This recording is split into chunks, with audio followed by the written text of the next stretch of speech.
हा पाय माझा कट झालेला आहे, हा पूर्ण नकली पाय.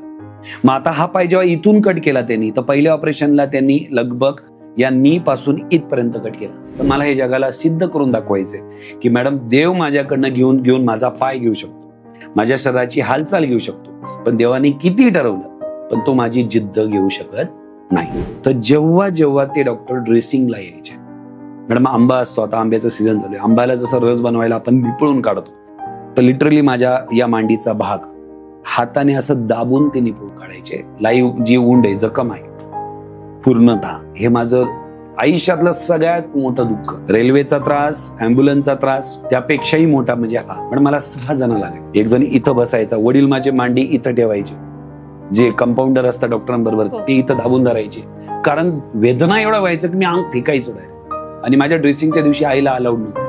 डॉक्टरांना गॅरंटी होती जर हा त्रास याच्या आईने बघितलं तर काही अनर्थ नको आहे. जेव्हा ओळखीचं कोणी रस्त्याने जाताना समोरून यायचं आणि मी कुबड्यांवर चालतो, तर लिटरली ते मला बघून रस्ता बंद. खूप वाईट, इतकं वाईट वाटायचं की अरे एवढं इतका मोठा असा काय गुन्हा आपण केला. मी एक विचार केला, उदाहरणार्थ कोणी येतंय मला बिचारा या पद्धतीने बघतंय, मी विचार केला आजही मला बिचारा म्हणताय. हा माझा भूतकाळ होता किंवा वर्तमान आहे, पण माझं भविष्य माझ्या हातात आहे. जो भाग फ्युचरची कनेक्टेड आहे तुम्ही त्याच्यावर फोकस केलं तर जे आज मला बिचारा म्हणताय ते उद्या नक्कीच माझ्यासाठी टाळे वाजवणार, ही माझी गॅरंटी होती. आणि हे मी डोक्यात घेतलं. आणि आज आता मागच काही वर्षांपूर्वी सकाळच्या पहिल्याच पेजला होतं, महाराष्ट्राचे best motivational speaker of Maharashtra 2021चा जो होता तो अवॉर्ड मला देण्यात आला. आणि तेच लोक जे मला बिचारा म्हणायचे, तेच व्यक्ती जे माझं बघून रस्ता टाळायचे, त्यांचा मला कॉल पण आला आणि मला कॉंग्रॅच्युलेशन. की माणसाच्या आयुष्यात अडचणी खूप असतात. आता हे बघतायत मला, यांच्या पण आयुष्यात बऱ्याच अडचणी, तुमच्या आयुष्यात देव नको पण असतील. पण माझं म्हणणं आहे की अडचणी आहेत मुंगी सारख्या. आणि आपल्याला एक सवय पडली की छोट्या अडचणीला आपण डोक्यावर धरून ठेवलंय मोठ्या हत्तीसारखं. आणि मी सकाळी उठल्यानंतरच्या प्रत्येक ऍक्टिव्हिटीची माझी अडचण ही ऍक्च्युअली एका हत्तीसारखी होती. पण मी तिला माझ्या स्वप्नांसाठी, भविष्यासाठी, ज्या बिझनेसमॅनला बिझनेस करताना अडचणी येत आहे, ज्या लोकांना स्वतःला घडवताना अडचणी येत आहे, त्यांना मदत करण्यासाठी मी एवढ्या मोठ्या हत्तीला माझ्या विचारांच्या दमावर मी एक मुंगी समजतो. आणि अडचणी काय बघा, आज मला रात्री 2 वाजता पाणी जर प्यायचं, मी पाणी प्यायला उठायचं म्हटलं तर एक तर मला प्रोस्थेटिक लेग लावायची, याला तो 20 मिनिटं लागतात लावायला, किंवा कुबड्या घ्यायच्या, कुबड्यांमुळे जॉईंट दुखतात. मेडिकल सायन्स म्हणतं की ज्या क्रचेस असतात त्या 6 महिन्याच्या वर वापरल्या नाही. आता आम्हाला तर पर्यायच नाही. जिथं जिथं मी जोर देणार त्या सगळ्या पॉइंटला ते दिसणार. हा पेन वेगळा. मग रात्री उठलं, मग आता तिसरा पर्याय काय मॅडम, लिटरली जर रात्री मला उठलो मी घरामध्ये, जर मला कुठं ट्रॅव्हल म्हणजे घरातल्या घरात या रूम मधून त्या रूम मध्ये जायचं, तुम्हाला जमिनीवर रेंगत चालावं आज सुद्धा.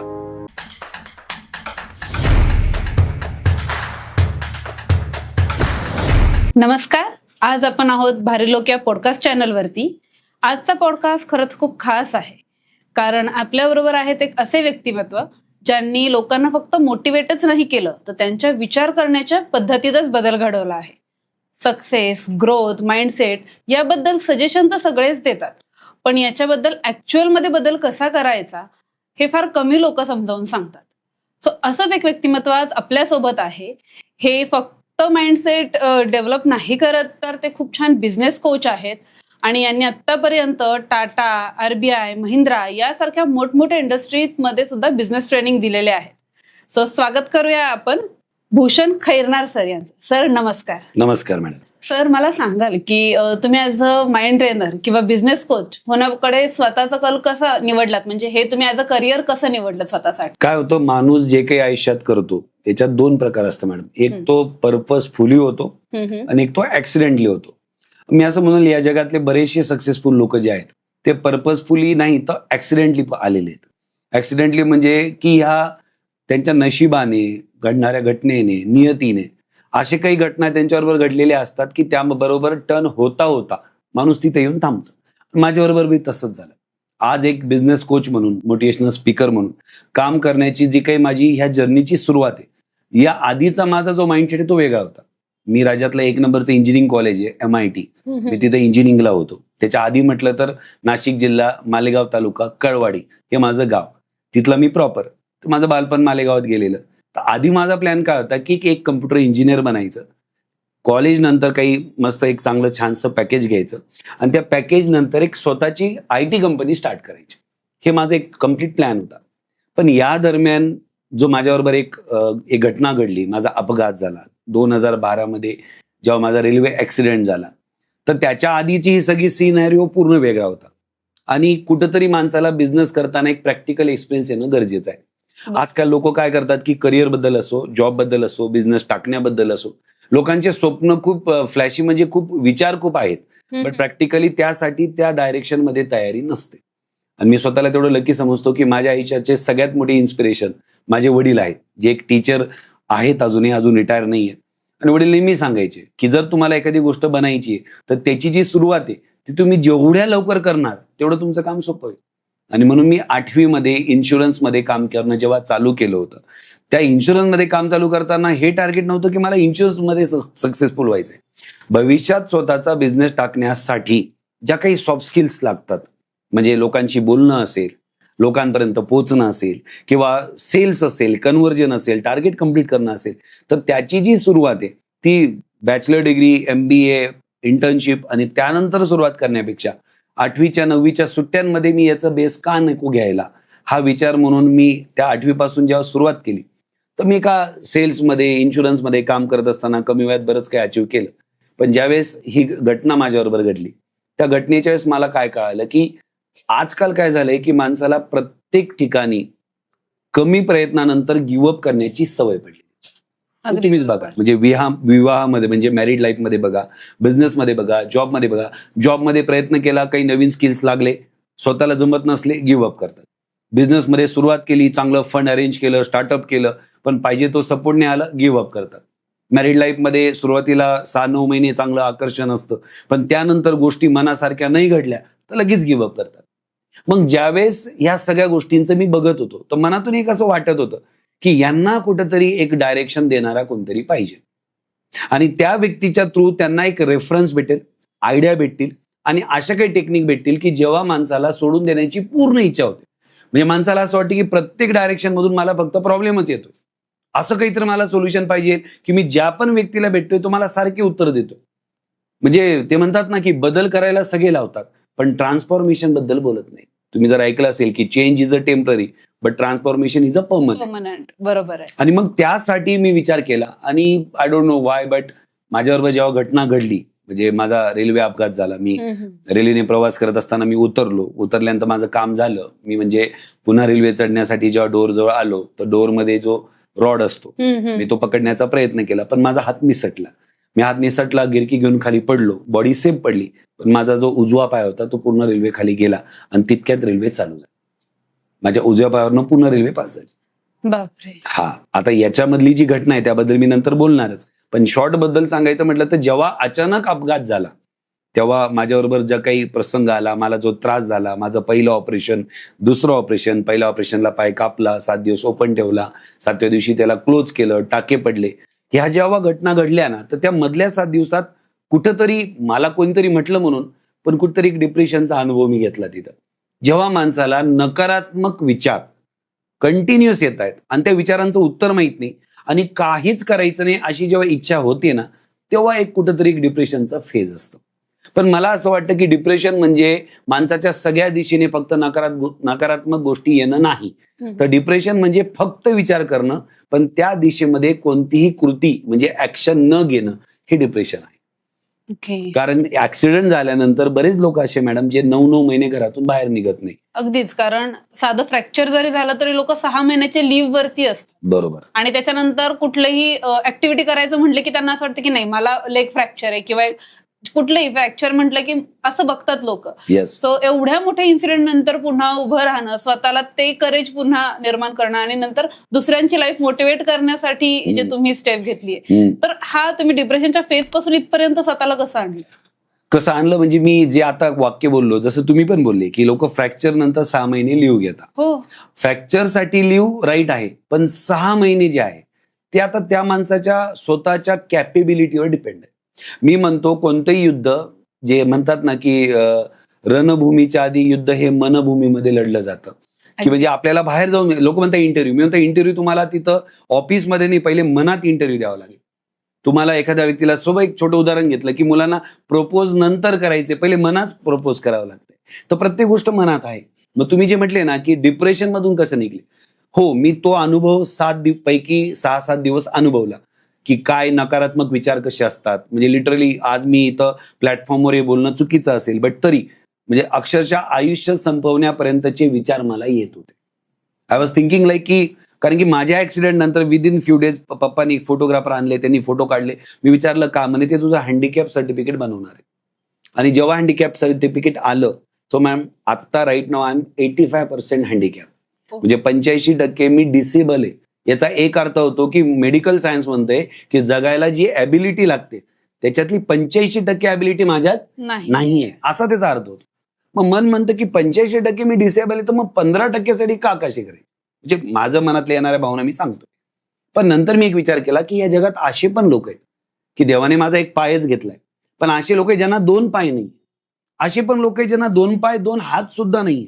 निक म्हणून तुम्ही ऐकलं असेल, त्यांना 2 पाय 2 हात सुद्धा नाही, बट तरी आज जगामधल्या करोडो लोकांसाठी ते प्रेरणा आहेत आणि स्वतःच्या वैयक्तिक आयुष्यामध्ये ते यशस्वी आहेत. मग जर ते 2 हात 2 पाय नसताना करू शकता, कोणी 2 पाय नसताना करू शकता, कोणी हात नसताना करू शकता, आणि मॅडम त्याच्यापेक्षा मोठी डिसॅबिलिटी काय? ज्याचं शरीर पूर्ण चांगलं आहे पण माइंड, ज्याला आपण मतिमंद म्हणतो, जर ते सुद्धा तिथून पुढं आपलं एक नवीन दिशा शोधून समाजावर इम्पॅक्ट पाडू शकता, तर मी का नाही पाडू शकत? मी याला एक पहिली स्टेप अशी म्हणेल की how to come out of depression.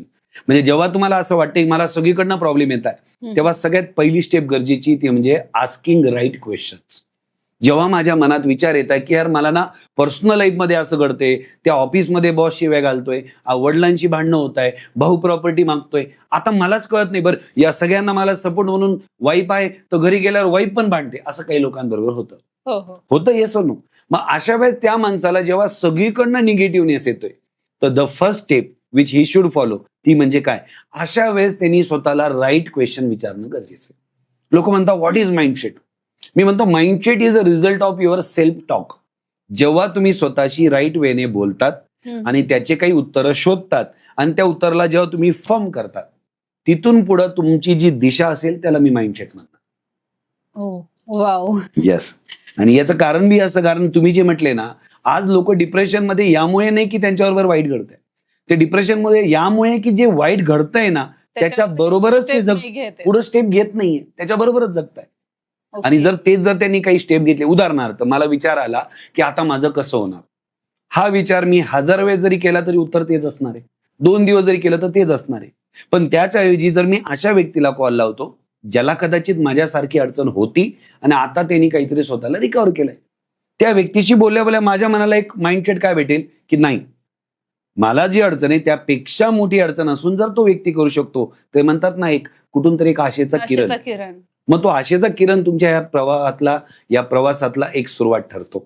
आणि जसं तुम्ही मला विचारलं की from where you thought to become a corporate trainer to become a motivational speaker, तर जी जर्नी माझी होती 7 दिवसांची, जो विचार होता, म्हणजे बघा मी एक मिडल क्लास फॅमिलीमधून, वडील गव्हर्नमेंट सर्वंट, 8वी ते म्हणजे लगभग वयाच्या नाही जरी म्हटलं तर 14 पासून तर 18 पर्यंत त्या 5 वर्षात मी मार्केटिंगमध्ये होतो, अर्ली अचिव्हर होतो, कमी वयात पैसे कमवत होतो, चांगले पुस्तकं वाचलेले गुरु होते, आउट ऑफ बॉक्स विचार करायला शिकवणारे लोक होते, तरी सुद्धा जर मला डिप्रेशन येऊ शकतं, तर ह्या जगात या सुविधा नसलेले कितीतरी लोक आहेत. आणि कोविडमध्ये मॅडम आपण अनुभव घेतला आयुष्याची किंमत काय. ज्यांना कोरोना झालाय, जे जगण्यासाठी लढताय, त्यांना जर विचारलं तर आपल्याला कळेल. आणि मग मी विचार केला की त्या IT कंपनी नंतर मला सक्सेस भेटेल, जगाला सर्व्हिस भेटेल, पण जे समाधान लोकांना मदत केल्यानंतर भेटतं ते समाधान कदाचित ह्या एरियामधून भेटेल. आणि त्यातल्या त्यात वाटलं काय की माझ्याकडे एक अशी स्टोरी आहे स्वतःची, माझ्याकडे एक रिअल घटना आहे, त्या रिअल घटनेतून मी कसं बाहेर निघलो हे मी उदाहरणार्थ आज गावाकडे ग्रामीण भागात या जगाचं जे आर्थिक सायकल आहे, जी आर्थिक साखळी आहे, हिची सुरुवात कुठून होते? पैसा फ्लो होतो. उदाहरणार्थ आपण हॉटेलला गेलो, पैसे दिले, आपले पैसे हॉटेलवाल्यांनी वेटरला दिले, वेटरवाल्यांनी किराणावाल्याला दिले, किराणावाल्यांनी मुलांच्या शाळेत दिले, तर पैसा हा रोटेट होत असतो. पण याची सुरुवात कुठून होते? Can you guess ma'am? अर्निंगची अर्निंगची जी खरी सुरुवात आहे ती शेतीमधून होत असते. बिकॉज तिथं एक व्यक्ती बीज टाकतो आणि मातीतून त्याच्या बदल्यात पीक येतं. म्हणजे ती जी जादू आहे कन्व्हर्जनची ती तिथून आहे. पण हे करणारा जो शेतकरी आहे तो मात्र आज आर्थिकदृष्ट्या संपन्न नाहीये. त्या शेतकऱ्याला जेव्हा मनाविरोधात वातावरण होतं, मनाविरोधात धान्याला भाव भेटत नाही, म्हणून ज्यावेळेस त्याला आत्महत्या करावी लागते, आज आता कालही मी टीव्हीत ऐकलं बुलढाण्यामध्ये एका शेतकऱ्यांची आत्महत्या. मग आता हे इतकं वाईट वाटतं. मग मी तेव्हा एक विचार केला, माझ्या स्टोरीतला ऐकून जर या हारलेल्या लोकांना पुन्हा उभं राहण्याची जर एक प्रेरणा भेटू शकते आणि पुढं मग मी स्वतःला त्या डायरेक्शन मध्ये काहीतरी शिकवलं, काही कोर्सेस केले की आता याच्यात पुढं कसं करायचं, मग लोकांना त्याच्या स्टेप्स हव्या होत्या. मग त्या स्टेप्स मधून स्वतःला बिझनेसमध्ये करिअरमध्ये पुढे नेण्यासाठी मग मी कोचिंगमध्ये आलो. अशा पद्धतीने एकंदरीत मोटिवेशनल स्पीकर बनण्याचं आणि कोच बनण्याचं कारण तिथून पुढे निघालं. येस, तुम्ही जसं म्हटलात की या डिप्रेशनच्या काळात सेल्फ क्वेश्चनिंग बरोबर असं एक पर्सन असतं जे तुमच्यासाठी आशेचा किरण ठरतं. राईट. मग तुमच्या आयुष्यातला तो आशेचा किरण काय होता? सत्य जर बोलायचं म्हटलं ना, मी स्वतःला म्हणजे टचवूड मी खोटं नाही बोलणार, मी स्वतःला एवढं लकी मानतो, मी खूप कमी वयापासून सेल्फ हेल्प जे बुक असतात ते वाचणं मी स्टार्ट केलेलं होतं. Even if me in detail सांगणार, द मुमेंट जेव्हा माझा ऍक्सिडेंट सकाळी 9:30ला झाला, तिथं कोणी येत नव्हतं, मग मला रेल्वेत टाकलं, ॲम्ब्युलन्समध्ये मला हॉस्पिटलला नेलं. हॉस्पिटलला नेल्यानंतर माझे जो पाय होता तो लटकलेला होता, रक्त पडत होतं. मग दिवसभर माझा बीपी स्टेबल होऊ दिला आणि त्यानंतर संध्याकाळी माझा ऑपरेट करण्याचा निर्णय झाला. ऑपरेट म्हणजे काय की जो पाय माझा जो फक्त कातडं लटकलेलं होतं, बोन नव्हतं, ते त्यांनी ऑपरेट करायचं ठरवलं. आणि जेव्हा त्यांनी ऑपरेट करायचं ठरवलं तेव्हा मध्ये जाण्याच्या आधी मी भावाला एक कागद मागितला, नोट लिहून दिली मी कागदावर, आय नीड धिस. जेव्हा ती नोट भावानी पाहिली तर हे काय पाहिजे, आता काय चालेल, मला लागतं. आणि तो मुवमेंट असा होता की जेव्हा क्रचरवर मला ऑपरेशन थिएटरला नेत होते आणि ऑपरेशनच्या आधी बाहेर 200 लोक जमलेले, वडील टीचर, पॉलिटिक्समध्ये थोडेफार टीचरच्या इन्व्हॉल्ड, आमच्या शाळेचे टीचर सगळेजण गोळा करून, आणि का जमा झाले माहितीये, तर पायाचं जे ऑपरेट होतं तेव्हा नी हा आपला मेजर डिसाइडिंग फॅक्टर आहे. जर पाय कट करताय तर दे कॅन कट बिलोनी और दे कॅन कट अबोनी. ओके. पण मॅडम जर बिलोनी कट झालं तर 90% प्रॉब्लेम्स कमी होतात, आणि ते जर अबोनी कट झालं तर प्रॉब्लेम्स वाढतात. So there pressure was like की पाय कट नका करू, आणि जर केला तरी गुडघ्याच्या खाली करा. ओके. मग ते ह्या माइंडसेट मध्ये होते आणि माझ्या डोक्यात ते नव्हतं चालू. रिझन, सेकंड स्टेप, मी त्या गोष्टीला कुठंतरी ऍक्सेप्ट केलं होतं. जेव्हा आपण राईट क्वेश्चनिंग करतो त्याला आपण म्हणतो ना सोर्स पाहिजे, मी सोर्सवर येतो, पण सेकंड स्टेप काय की तुम्हाला ऍक्सेप्ट करावं लागतं. आता मी ऍक्सेप्ट केलं की आता हा जो काही अपघात आहे हा मोठा आहे, त्याला थोडा वेळ जास्त लागणार आहे, आणि ह्या वेळेमध्ये मी निराशयाच्या गर्ततेत, ज्याला आपण डार्कनेस म्हणतो, त्या डार्कनेसमध्ये जाण्याचे जास्त चान्सेस आहे. म्हणून मला जेव्हा क्रचरमध्ये मध्ये नेत होते, ऑपरेशन थिएटरला नेलं, झालं ऑपरेशन. मी नंतर याच पॉडकास्टमध्ये शेवटी सांगेल थोडं डिटेलमध्ये तुम्ही विचारल्यावर. पण बाहेर येताना सगळेजण काय प्रश्न विचारत असतील तुम्ही सांगा, त्यांचा डॉक्टरला प्रेशर काय होतं की अबवणे किंवा बिलोनी कट. एकदम राईट. पप्पा, मामा, टीचर्स. आणि बाहेर आल्यावर मी काय क्वेश्चन केलं भावाला की मी तुला आणायला लावलं त्याचं काय झालं, बिकॉज मी बघितलंच नाही. ऍक्च्युली त्यांनी बिलोनी न कट करता अबोनी कट केली. म्हणजे आता माझा जो पाय आहे हा कमरेपासून फक्त 1.5 बिल्लासपर्यंत आहे, तिथून हा पाय पूर्ण माझा कट आहे. म्हणजे 1 मिनिट जर परमिशन सर देतील तर आता असा हा माझा पूर्ण प्रोस्थेटिक लेग आहे, विथ युअर परमिशन. म्हणजे हा माझा पूर्ण प्रोस्थेटिक लेग आहे, माझा इथून पाय नाही, हा पाय माझा कट झालेला आहे, हा पूर्ण नकली पाय.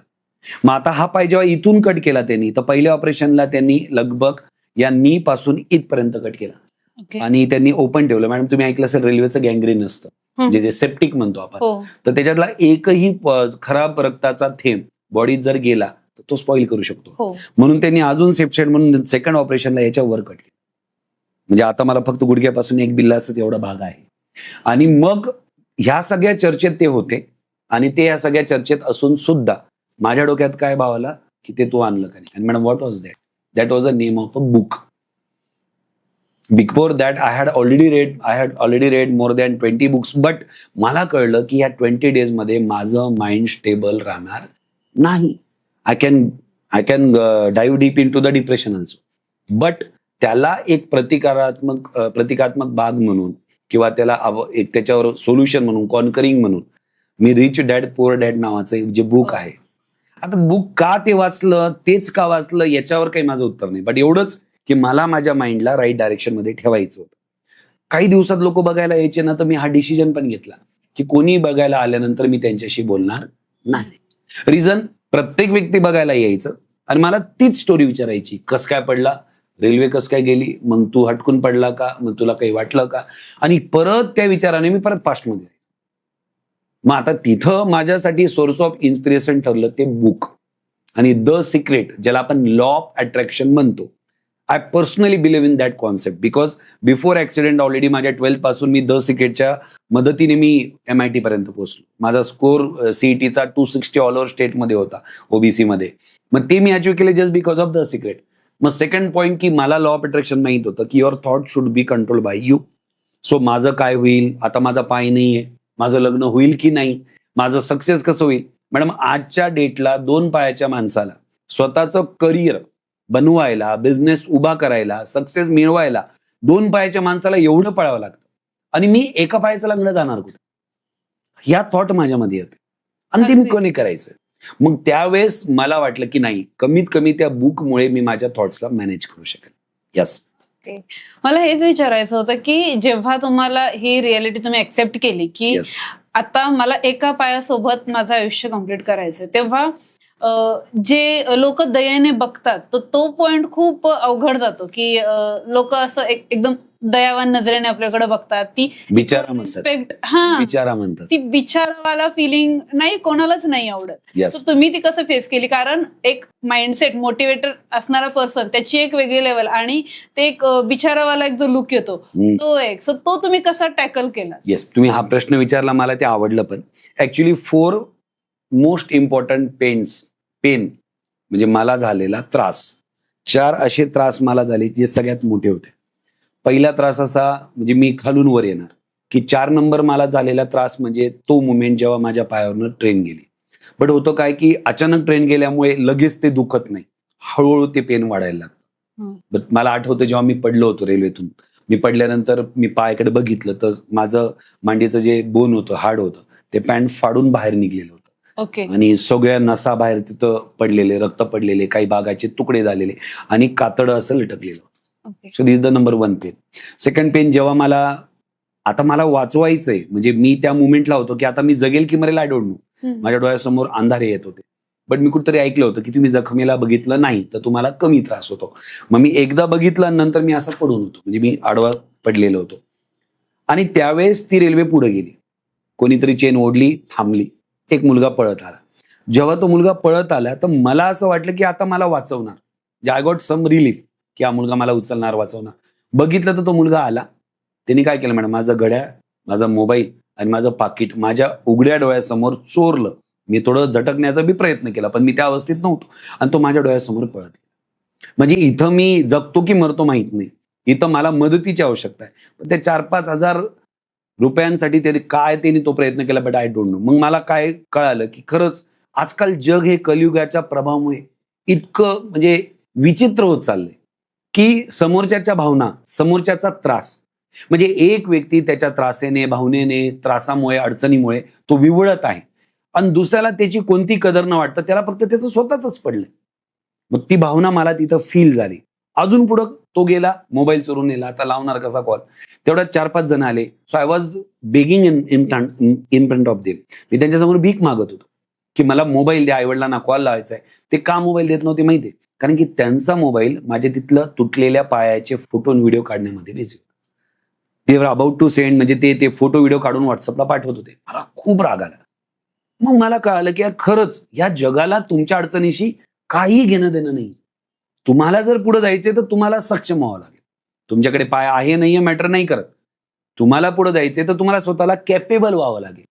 आणि कॅपेबल होणं म्हणजे काय, सक्षम होणं म्हणजे काय, ते करण्यासाठी जे स्किल, जो माइंडसेट, ज्या गोष्टी, जो अभ्यास लागतो तो मी शिकणार. म्हणजे शिकणार का, तर मला हे जगाला सिद्ध करून दाखवायचंय की मॅडम देव माझ्याकडनं घेऊन माझा पाय घेऊ शकतो, माझ्या शरीराची हालचाल घेऊ शकतो, पण देवाने किती ठरवलं पण तो माझी जिद्द घेऊ शकत नाही. मग जसं मी तुम्हाला 4 पेन बोललो, तर हा एक तो पेन होता की जेव्हा लोकांना तुमच्या अडचणीशी काही घेणं देणं नाही.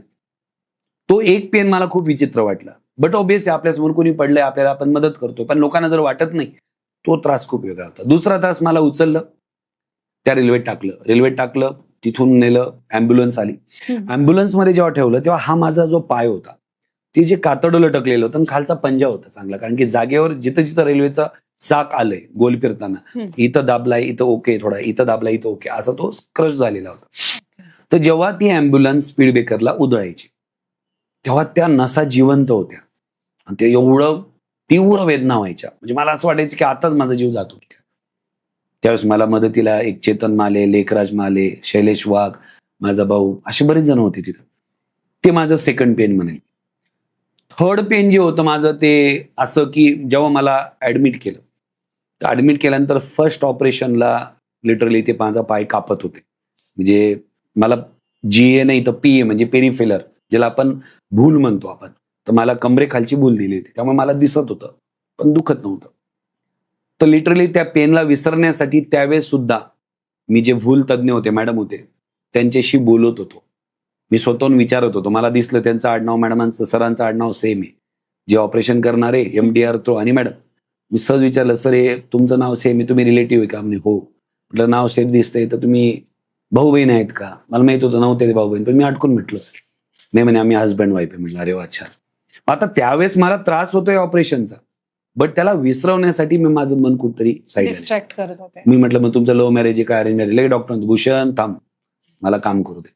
आता इथपर्यंत कुठेतरी आपल्याला डायव्हर्ट करावं लागतं. आणि तिथून जेव्हा त्यांनी मला बाहेर काढलं, तर जेव्हा जेव्हा ते डॉक्टर ड्रेसिंगला यायचे, मॅडम आंबा असतो, आता आंब्याचं सीझन चालू आहे, आंब्याला जसं रस बनवायला आपण निपळून काढतो, तर लिटरली माझ्या या मांडीचा भाग हाताने असं दाबून ते निपळून काढायचे. लाईव्ह जी वुंड आहे, जखम आहे पूर्णतः. हे माझं आयुष्यातलं सगळ्यात मोठं दुःख. म्हणजे रेल्वेचा त्रास, ॲम्ब्युलन्सचा त्रास त्यापेक्षाही मोठा म्हणजे हा. पण मला 6 जण लागायचे. एक जण इथं बसायचा, वडील माझे मांडी इथं ठेवायचे, जे कंपाऊंडर असतात डॉक्टरांबरोबर हो. ते इथं दाबून धरायचे, कारण वेदना एवढा व्हायचं की मी अंग फेकायचो डायरेक्ट. आणि माझ्या ड्रेसिंगच्या दिवशी आईला अलाउड नव्हतं. डॉक्टरांना गॅरंटी होती जर हा त्रास याच्या आईने बघितलं तर काही अनर्थ नको व्हायला. म्हणजे एवढा त्रास तुम्ही इमेजिन करा. पूर्ण दाबून दाबून ते हे करायचे. का माहितीये का? एवढं दाबल्यानंतर एक एवढं थेंब खराब रक्त निघायचं. मग त्यांचं म्हणणं काय होतं की हा एकही थेंब मध्ये राहिला नको. ते माझं सगळ्यात मोठं दुःख. आणि जसं तुम्ही म्हटले चौथं चौथं आणि जे सगळ्यात एक नंबरचं जे आहे, गेला सेकंड होतं, ते म्हणजे जेव्हा मी रिकव्हर झालो, मग मी कुबड्या असायच्या. स्वतःला ऍक्सेप्ट करणं अवघड जात होतं. आधीपासून ऍक्टिव्ह व्यक्ती, स्मार्ट व्यक्ती, माझ्या शाळेचं स्टुडंट ऑफ द इयर मी होतो, पंतप्रधान मी होतो, सगळ्यात जास्त अवॉर्ड मला होते. 9th फर्स्ट होतो, 10th थर्ड होतो, विज्ञानाला मला 96 मार्क्स होते 10th बोर्ड मला. मग हा सगळा एक ऑरा कॅरी करणारा व्यक्ती, आणि अचानक त्याला बाहेर पडायचं आणि एक पाय नाही. जर काठी घ्यायची तर ते कुबड्यांवर चालणं, ते कुठंतरी मनाला असं अधून हृदय पिळून टाकणारं होतं. बरं ते तरी मी ऍडजस्ट केलं. पण जेव्हा ओळखीचे लोक रस्त्याने जाताना, आणि टू बी व्हेरी ऑनेस्ट, खास करून लेडीज, जेव्हा ओळखीचं कोणी रस्त्याने जाताना समोरून यायचं आणि मी कुबड्यांवर चालतो, तर लिटरली ते मला बघून रस्ता बदलून द्यायचं. खूप वाईट, इतकं वाईट वाटायचं की अरे एवढं इतका मोठा असा काय गुन्हा आपण केलाय. बरं कसं असतं, कोणी रेल्वेच्या दरवाजावर स्टंट करतोय म्हणून पडलं ती गोष्ट वेगळी. माझं तसं काही नव्हतं. मी उतरलो होतो, चढत होतो, म्हणजे माझ्या काही उल्लडबाजीमुळे झालं असं काही नव्हतं. मग त्यावेळेस जेव्हा लोक ते बिचारा या नजरेने तुम्ही म्हटले ते जे बघतात, पण मी 2 गोष्टी विचार केला की मी प्रेझेंटकडे बघू, पास्टकडे बघू का फ्युचरकडे बघू. तर मी पास्टकडे बघण्यापेक्षा, आता ते लोक मला बिचारा म्हणताय, आता हे बिचारा म्हणताय म्हणून हारून जाणं हा एक भाग. जेव्हा तुमच्याबरोबर काही घटना घडते, काही लेडीज असतात, त्यांच्या आयुष्यात काही अडचणी येतात, काहींच्या जॉबमधून काढून टाकलं जातं, तर तेव्हा जेव्हा कोणी त्यांना बिचारा नजरेने बघतात, सहानुभूती, तर त्यावेळेस ते इतके खाली जातात की ते तिथून वर येत नाही. का? तर त्यांना त्याचा बॅड फील होतो. मी एक विचार केला, उदाहरणार्थ कोणी येतंय मला बिचारा या पद्धतीने बघतंय, मी विचार केला आजही मला बिचारा म्हणताय, हा माझा भूतकाळ होता किंवा वर्तमान आहे, पण माझं भविष्य माझ्या हातात आहे. मी नेहमी म्हणतो की तुमच्या वर्तमान काळाचा अर्धा भाग पास्टशी कनेक्टेड आहे आणि अर्धा भाग फ्युचरशी कनेक्टेड. जो भाग फ्युचरशी कनेक्टेड आहे तुम्ही त्याच्यावर फोकस केलं तर जे आज मला बिचारा म्हणताय ते उद्या नक्कीच माझ्यासाठी टाळे वाजवणार, ही माझी गॅरंटी होती. आणि हे मी डोक्यात घेतलं. आणि आज आता मागच काही वर्षांपूर्वी सकाळच्या पहिल्याच पेजला होतं, महाराष्ट्राचे best motivational speaker of Maharashtra 2021चा जो होता तो अवॉर्ड मला देण्यात आला. आणि तेच लोक जे मला बिचारा म्हणायचे, तेच व्यक्ती जे माझं बघून रस्ता टाळायचे, त्यांचा मला कॉल पण आला आणि मला कॉंग्रॅच्युलेशन. येस, हीच खरी अचीवमेंट म्हणता येईल की Yes. स्वतःवर किंवा स्वतःच्या त्या निगेटिव्हिटीवर आपण मिळवलेला विजय. येस, आणि त्या लोकांनाही हे समजेल की Yes. ज्या अपघाताचा तुम्ही भाग, म्हणजे तो अपघातच होता, ना तुम्ही ठरवून केलेली गोष्ट नव्हतीच, आणि याच्यामध्ये आपला रोल काहीच नाही, म्हणजे आपण काहीच करू शकत नव्हतो, राईट ज्याच्यावर आपल्याला ते भोगायला लागलं. राईट. आणि खूप लोकांचं होतं असं की त्या गिल्ट मधनच लोक बाहेर नाहीयेत. हा अपघाताचा भाग झाला, पण अपघाताच्या आधी तुमचं आयुष्य कसं होतं आणि अपघातानंतर तुमच्या रुटीन मध्ये काय ड्रास्टिक चेंजेस झाले? ओके, हा बिफोर आणि आफ्टर हा एक महत्वाचा भाग आहे. कारण असं की अपघाताआधी मी एक विद्यार्थी होतो सेकंड इयर इंजिनिअरिंगचा. मी मार्केटिंग करत होतो, सेल्समध्ये काम चालू होतं, रेग्युलर सेल्सच्या ऍक्टिव्हिटी चालू होत्या आणि अचानक अपघात झाला. तर सुरुवातीचे मी म्हणतो माझ्या अपघातानंतरच्या फेजला मी काही 3 पार्टमध्ये डिवाइड करणार. पहिला पार्ट असा की 31 ऑक्टोबर 12 ऍक्सिडेंट झाला. तर पहिला फेज तो 7 दिवसाचा, जो मी आधीच बोललो की त्यावेळेस मी निराशा यायचं, गर्ततेत म्हणजे थोडं काइंड ऑफ डिप्रेशन मध्ये होतो. तिथून मी जे काही कमिटमेंट केलं, आता मला कळालं की जसं माझं इन्स्पिरेशन सापडलं, पुस्तक होतं, लोकांची उदाहरणं होते, मग मी डिसिजन घेतलं. आता जे झालं ते झालं. बरेच लोक माइंडसेट बद्दल जेव्हा विचारतात, डिप्रेशन बद्दल विचारतात, जसं मी बोललो की स्वतःला राईट क्वेश्चन विचारणं, सोर्स ऑफ इन्स्पिरेशन शोधणं, या दोघांनंतर जर तिसरी स्टेप असेल तर मी म्हणेल ती तिसरी स्टेप म्हणजे जे आहे त्याला ऍक्सेप्ट करून त्याला एक रिझन बनवणं. आता मी ऍक्सेप्ट केलं की माझा पाय नाही, मी ऍक्सेप्ट केलं की माझा ऍक्सिडेंट झालाय, मी ऍक्सेप्ट केलं मला इथून पुढं 85% डिसेबल म्हणून राहायचंय, माझ्या चॅलेंजेस असतील. मग आता पोस्टवाल्या पार्टमध्ये 2 गोष्टी येतात, पॅरलली 2 गोष्टी चालत होत्या. एक म्हणजे काय, अचानक आयुष्यात अपंगत्व आल्यानंतर ज्या अडचणी निर्माण होतात त्या एका साईडला चालू होत्या. जसं घरात वावरण्यापासून, उठण्यापासून. काय होतं, देव ना करो, पण एखादा व्यक्ती जेव्हा जन्मता अपंग असतो तर त्याला जन्मता त्या गोष्टींची सवय लागलेली असते. अगदीच. आणि मी तर वय 18.5 पर्यंत नॉर्मली जगलोय, आणि अचानक मग आता वॉशरूमला जाण्यापासून, बाथरूमला जाण्यापासून, पॅन्ट चेंज करण्यापासून सगळ्याच गोष्टींमधली अडचण. आणि मी इथं पर्पजफुली हे मेन्शन करेल की माणसाच्या आयुष्यात अडचणी खूप असतात. आता हे बघतायत मला, यांच्या पण आयुष्यात बऱ्याच अडचणी, तुमच्या आयुष्यात देव ना करो पण असतील. पण माझं म्हणणं आहे की अडचणी आहेत मुंगीसारख्या, आणि आपल्याला एक सवय पडली की छोट्या अडचणीला आपण डोक्यावर धरून ठेवलं एक भल्या मोठ्या हत्तीसारखं. आणि मी सकाळी उठल्यानंतरच्या प्रत्येक ऍक्टिव्हिटीची माझी अडचण ही ऍक्च्युली एका हत्तीसारखी होती. पण मी तिला माझ्या स्वप्नांसाठी, भविष्यासाठी, ज्या बिझनेसमॅनला बिझनेस करताना अडचणी येत आहे, ज्या लोकांना स्वतःला घडवताना अडचणी येत आहे, त्यांना मदत करण्यासाठी मी एवढ्या मोठ्या हत्तीला माझ्या विचारांच्या दमावर मी एक मुंगीसारखं बनवतो. आणि अडचणी काय बघा, आज मला रात्री 2 वाजता पाणी जर प्यायचंय, मी पाणी प्यायला उठायचं म्हटलं तर एक तर मला प्रोस्थेटिक लेग लावायची, याला तो 20 मिनिटं लागतात लावायला, किंवा कुबड्या घ्यायच्या, कुबड्यांमुळे जॉईंट दुखतात. मेडिकल सायन्स म्हणतं की ज्या क्रचेस असतात त्या 6 महिन्याच्या वर वापरल्या नाही पाहिजे. आता आम्हाला तर पर्यायच नाही, जिथं जिथं मी जोर देणार त्या सगळ्या पॉइंटला ते दिसणार. हा पेन वेगळा.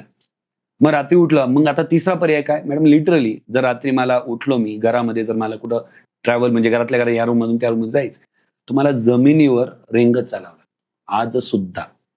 मग आधीचं आयुष्य दिमाखात एकदम आपण म्हणतो ना एका डूड पर्सनॅलिटी मध्ये लाईफ चाललं, आणि आता अक्षरशः रेंगत जावं लागतं, मला जमिनीवर हात टेकत चालावं लागतं. मग हा बिफोर आफ्टरचा हा एक भाग. कपडे बदलण्यापासून तर सगळ्याच अडचणी आल्या ज्या मी मेन्शन सुद्धा करू शकत नाही. मग तो बिफोर आणि आफ्टरचा एक पार्ट. दुसरा पार्ट असा, आता हे सायमल्टेनियसली चाललं होतं की हळूहळू या गोष्टींना अडॅप्ट करावं लागत होतं, मनाला पटत नव्हतं, कटकत होतं, पण तरी करावं लागत होतं.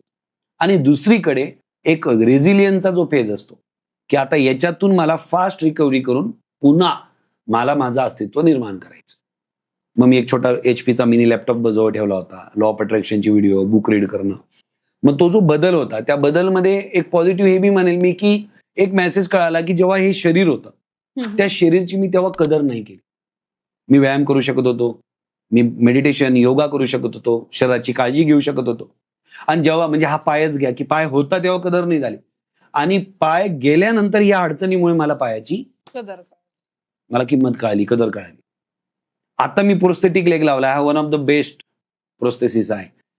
मी ऐकले की 28-30 लाखापर्यंत एखादा पाय भेटतो, पण तो पाय सुद्धा तुमच्या ओरिजिनल पायाची बरोबरी करू शकणार नाही. त्याला सुद्धा तुम्ही किती पैसे द्या, पण ते ओरिजिनल असणार. अशी चूक आता आपण जगताना, जी चूक मी पायाच्या बाबतीत केली तशी आपण ऑपॉर्च्युनिटीच्या बाबतीत करतो. एखादी संधी असते जिची कदर केली पाहिजे, पण मला तो चष्मा, ती नजर दिसत नाही, आणि जेव्हा ती माझ्या आयुष्यातून निघून जाते मग मला लक्षात, अरे यार शिट, मी ते मिस केलं. असं बऱ्याचदा आपल्या लोकांच्या बाबतीत घडतं. ज्या लोकांकडे आपण वर्क करतोय, ज्या लोकांबरोबर काम करतोय, 24 तास बरोबर असल्यामुळे कदाचित आपल्याला ते युज टू होतं. पण ते लोक सुद्धा एक मिरेकल सारखे काहीतरी शिकून जाणारे आहेत. पण जेव्हा आपण त्यांच्यापासून लांब जातो मग परत त्यांची कदर येते. ऑपॉर्च्युनिटी, लोक म्हणतात नाही तो लकी आहे. मी तुम्हाला एक सांगू का, एक जर लोकांना मॅथ कळत असेल, एक फॉर्म्युला असतो, समेशन ऑफ असतं ना, एक sigma, summation of all opportunities आणि समेशन ऑफ ऑल प्रॉब्लेम हे प्रत्येकाच्या आयुष्यात सेम असतं. तुम्ही कधी बघा, टॉप टू बॉटम डिफरंट काय आहे की त्या ऑपॉर्च्युनिटी ज्या आल्या त्या काहींनी घेतल्या, काहींनी नाही घेतल्या. सचिन तेंडुलकर सरांसारख्या लोकांनी खूप कमी वयात घेतलं. आता वैभव सूर्यवंशी नाव येत आहे, कमी वयामध्ये करताय. म्हणजे युवराज सिंग सर म्हणताय की माझ्या बॅटिंगमध्ये बॅट स्विंगचा जो स्पीड आहे त्याच्यापेक्षा जास्त वैभव सूर्यवंशीचा आहे. मग आता ही जी ऑपॉर्च्युनिटी त्याला कमी वयात भेटली ती त्यांनी लगेच ग्रॅब केली, सचिन सरांनी लगेच ग्रॅब केली. मग मलाही कळालंय की नाही, आपण हे सगळं म्हणत असताना कुठंतरी बिफोर आफ्टर मध्ये मी ठरवलं ही एक अडचण होती. कुली पिक्चर मध्ये अमिताभ बच्चन यांचं ऍक्सिडेंट झाला, यांचं सचिन निलगोरे यांचं टेनिस एल्बोचं ऑपरेशन झालं, कोपऱ्याची दुखापत. त्याचबरोबर अब्राहम लिंकन यांना ब्रेन ट्युमर झाला. आता या सगळ्यांच्या सक्सेस जर्नीमध्ये काहीतरी मेडिकल चॅलेंज होते. मी हा विचार केला की जसं यांना मेडिकल चॅलेंज आलं तसं याच्यात एक नाव येईल चौथं, की भूषण खेरनार यांचा रेल्वे अपघात झाला. भले मी आज त्या तिघांच्या लेवलला नसेल, पण आज तिथं पोहोचण्याचा काहीतरी प्रयत्न माझा चाललाय, ज्या माध्यमातून आज 134 ही माझी सगळ्यात मोठी अचिव्हमेंट आहे, जी मी तुम्हाला शेवटी नक्कीच सांगेन. Yes madam. तुम्ही एक छान मोटिवेशनल, म्हणजे अनुभव घेते मी आता सांगताना की किती मोटिवेटेड तुम्ही, सेल्फ मोटिवेटेडच आहात. आधीच्या पॉडकास्ट आणि याच्यात काय फरक वाटतो? आपण जनरली चर्चा करतो, बोललो, पण आज मी तर बोलते, इथं तुम्हाला काय डिफरन्स फील होतो? याच्यामध्ये असं आहे की मला तुमच्याच बोलण्यातनं समजतंय की मी अजून जाणून काय घेतलं पाहिजे. गुड, व्हेरी रेग्युलर पॉडकास्टला असं असतं की गेस्टचा इन्फो आणि एक स्ट्रक्चर असतं, बस हाच फरक असतो. थँक्यू. येस. सो मला हे विचारायचंय की आतापर्यंत तुमच्या खूप लोक अशी कॉन्टॅक्टमध्ये आले असतील ज्यांना हेल्पची गरज आहे, बरोबर? मग त्यांना तुमची जर्नी कशी इन्स्पायर करते? असं काही एक्झाम्पल तुमच्याकडे आहे का? किंवा शिल्लक राहिले मेमरीमध्ये ते असतात काही लोक जी मेमरीमध्ये राहून जातात, की त्यांना मोटिवेट केलं किंवा तो माणूस आला आणि आणखी एकदा मला मोटिवेट करून गेला, असं एखादा एक्झाम्पल तुमच्याकडे आहे का? मला आठवतं, शिर्डी माहितीये, साईबाबांचं शिर्डी. मी एकदा एका संस्थेच्या ट्रेनिंगसाठी गेलो होतो. युजली मी ट्रेनिंग दिली, स्टाफ बसले होते 70-80 लोक, मी ट्रेनिंग दिली, आवडलं. त्या संस्थेचे काही डायरेक्टर्स होते, त्याच्यातले एक डायरेक्टर होते, ते आफ्टर द प्रोग्राम मला येऊन भेटले. त्याचं मी नाव नाही घेणार, नगरमधले आहेत. त्यांचा रिअल इस्टेट आणि कन्स्ट्रक्शन मध्ये मोठा बिझनेस. तर जेव्हा ते मला भेटायला आफ्टर द प्रोग्राम आले, मला माहित नव्हतं की यांचा बिझनेस आहे रिअल इस्टेटचा, कन्स्ट्रक्शनचा. मग ते आले, त्यांनी मला नंबर मागितला, माझे असिस्टंट होते, मी बिझी होतो, त्यांनी नंबर दिला, त्यांनी मला फक्त सेकंड केलं, मी बिझी असल्यामुळे गेलो. मला 1.5 वर्षानंतर परत त्यांचा कॉल आला, मी भूषण सर आपण अशा प्रोग्राम मध्ये भेटलो होतो. म्हटलं येस. म्हणे त्यावेळेस कोविड नव्हता, आता कोविड आलंय आणि बिझनेस वाईज आम्ही खूप डिस्टर्ब झालो. स्टाफला जे सांगितलं ते स्टाफ ऐकत नाही, बिझनेस वाढला पाहिजे तसा वाढत नाही, गव्हर्नमेंटचे जे काही चार्जेस, जे काही सपोर्ट असतात, काही नॉर्म्स इतके अवघड झाले की त्याच्यामुळे आम्हाला त्रास होते. आणि हे सगळं करताना कॉम्पिटिशन, आमच्या डोमेनमध्ये कोणी असा कॉम्पिटिटर येतोय जो पैशाने एकदम श्रीमंत असल्यामुळे आम्ही देतात असलेली सेम वस्तू, सेम क्वालिटी एकदम कमी किमतीत देतो. आणि आता या गोष्टींना टॅकल कसं करायचं कळत नाही, आणि कोविडमुळे बाहेर जात आहेत. म्हणजे लिटरली ते मला बोलले होते की माइंडमध्ये खूप सारे निगेटिव्ह विचार येत आहेत, तर मला काही पण करा, पण मला याच्यातून काढ. आणि मॅडम, असं म्हणणाऱ्या व्यक्तीचं वय 55+, आणि जेव्हा मला कॉल केला तेव्हा माझं वय 26-27. जेव्हा त्यांनी मला, त्याच्या 1.5 वर्षापूर्वी त्यांनी ट्रेनिंगला ऐकलं, आणि ट्रेनिंगच्या नंतर 1.5 वर्षात त्यांनी मला कॉल केला. आणि इव्हन इफ तुमचा जो प्रश्न पण होता की मोटिवेशनल स्पीकर, कॉर्पोरेटर आणि बिझनेस कोच कसं, तर बिझनेस कोचची सुरुवातच अशी झाली की मी जेव्हा इव्हेंट्सला जायचो, so I was going event firstly for inspiring people. नंतर कळालं की लोकांना इन्स्पिरेशन बरोबर कसं पुढे करायचं ते लागेल, म्हणून ट्रेनिंगचा जन्म झाला. आणि मग काही लोकच आम्हाला म्हटले की तुमच्या एका दिवसाच्या ट्रेनिंगने एवढा बेनिफिट आहे, तर मग तुमचा आम्हाला हँड होल्ड हा कंटिन्यू का नाही भेटू शकत, जेणेकरून डेली लेवलला आम्हाला ज्या अडचणी येत आहेत त्या तुमच्या टेक्निक, तुमचा माइंडसेट, तुमचं जे काही फ्रेमवर्क्स आहे त्यामुळे इझी होईल. तिथून तो कोचिंगचा जन्म झाला होता. तर त्या सरांनी माझं बिझनेस कोचिंगचं घेतलं. अहिल्यानगरमध्ये आहे, कल्याण रोड एरियामध्ये सगळ्यात जास्त घरं त्यांनी बांधले. त्यांनी माझ्याशी कनेक्ट झाल्यानंतर मी काय करतो, आता कोणीही बिझनेस करताना आपण कार चालवतोय, इमेजिन करा. फोर व्हीलर चालवतोय, आपली फोर व्हीलर मधून एकदम मस्त आहे, एसी वर्क करतोय, गाडी चालते, स्पीड मस्त आहे. आपल्याला वाटतं गाडी खूप छान चालली, पण एक व्यक्तीचा मागून खूप हॉर्न वाजतो. आपल्याला वाटतं का हॉर्न वाजतोय? जसं तुम्हाला प्रश्न पडला तसं त्यांनाही पडतो. त्याला वाटतं का त्रास देतोय, ते चालले, परत हॉर्न वाजते. शेवटी त्यांनी गाडी साईडला थांबवली आणि मागचा व्यक्ती येऊन थांबून त्याला सांगतो, तुमच्या गाडीचं पेट्रोलची टाकी लीक आहे. आता याला तर मधून गाडी खूप छान वाटत होती. आता असे बरेच जण आहेत, बरेच बिझनेसमॅन आहे, जे डेली ऍक्टिव्हिटी ते करताय, ते त्यांना मधून फिट अँड फाईन वाटतंय. ओके, आमचं रेग्युलर काम चाललंय, स्टाफ येतोय, पैसे पण येत आहे, क्लायंट बी येत आहे, सर्व्हिस बी होते. But you don't know there is some leakage in your business. आणि जो लिकेजची अजून एक प्रॉब्लेम काय, असा लिकेज आहे जो तुम्हाला डेली ऑपरेशन मध्ये दिसणार नाही. एक बिझनेसमॅन उठल्या उठल्या त्याचे रुटीन करतो, उठतो, मग कॉल्स चालू होतात, वर्किंग करतो, कार काढतो, ऑफिसला जातो, क्लायंटकडे जातो, तिथलं काम. आता प्रॉब्लेम काय, बिझनेसमॅन डेली एका मोनोटोनस लूपमध्ये असा अडकून गेलाय बरोबर. की काहीतरी वेगळं आणि काहीतरी भारी विचार करायला त्याच्याकडे सेपरेट टाइम नाहीये, किंवा त्याला वाटतं मस्त चाललंय आमचं. पण ते मस्त चाललंय आमचं म्हणजे काय? पण याच्यात लिकेज, आणि तो लिकेज, आता जसं मी बोललो, पेट्रोल टँकचा जो लिकेज आहे, तो पेट्रोल टँक लगेच खाली करेल का? नाही. After some kilometre, 10, 15, 20, 25 depend on diesel किती, पेट्रोल त्याच्यात किती आहे. तसं हा पण लिकेज बिझनेसला लगेच इम्पॅक्ट करत नाही. म्हणून त्यांना असं वाटतं की आमचं छान चाललंय, काय गरज आहे या गोष्टींची, पैसा येतो तर आहे ना, कशाला मार्केटिंगवर खर्च करू, कशाला ऑनलाईन जाऊ, कशाला एआयचे ऑटोमेशन करू, असं बरेच लोकांना वाटतं. आणि तसं त्यांना वाटायचं. मग मी त्यांच्या सिस्टमला चेंज केलं. ते आणि त्यांचा मुलगा दोघी मिळून काम करायचे. विशेष म्हणजे करोडोंचा व्यवहार. आणि मला असं जाणवलं की त्यांची टीम साईज पाहिजे तेवढी नव्हती. मी पहिले टीम साईजवर काम करायला. दुसरं, त्यांचा बिझनेसचा फ्लो पाहिला. रिअल इस्टेटमध्ये फ्लो काय होतं की सुरुवातीचा मनी इज अ बिग चॅलेंज. एखादी साईट ओपन करायला 5-5 कोटी रुपये लागतात. हे किती मोठे बिल्डर असले पण ते 5 कोटी अवेलेबल करणं अवघड आहे. का? 5 कोटी अवेलेबल केल्यानंतर रेडी होईपर्यंत त्या पैशाचं व्याज चालू असतं. आणि पैसा यायला सुरुवात होते जेव्हा रेडी होऊन समोरचे बुकिंग येणार किंवा पेमेंट येणार.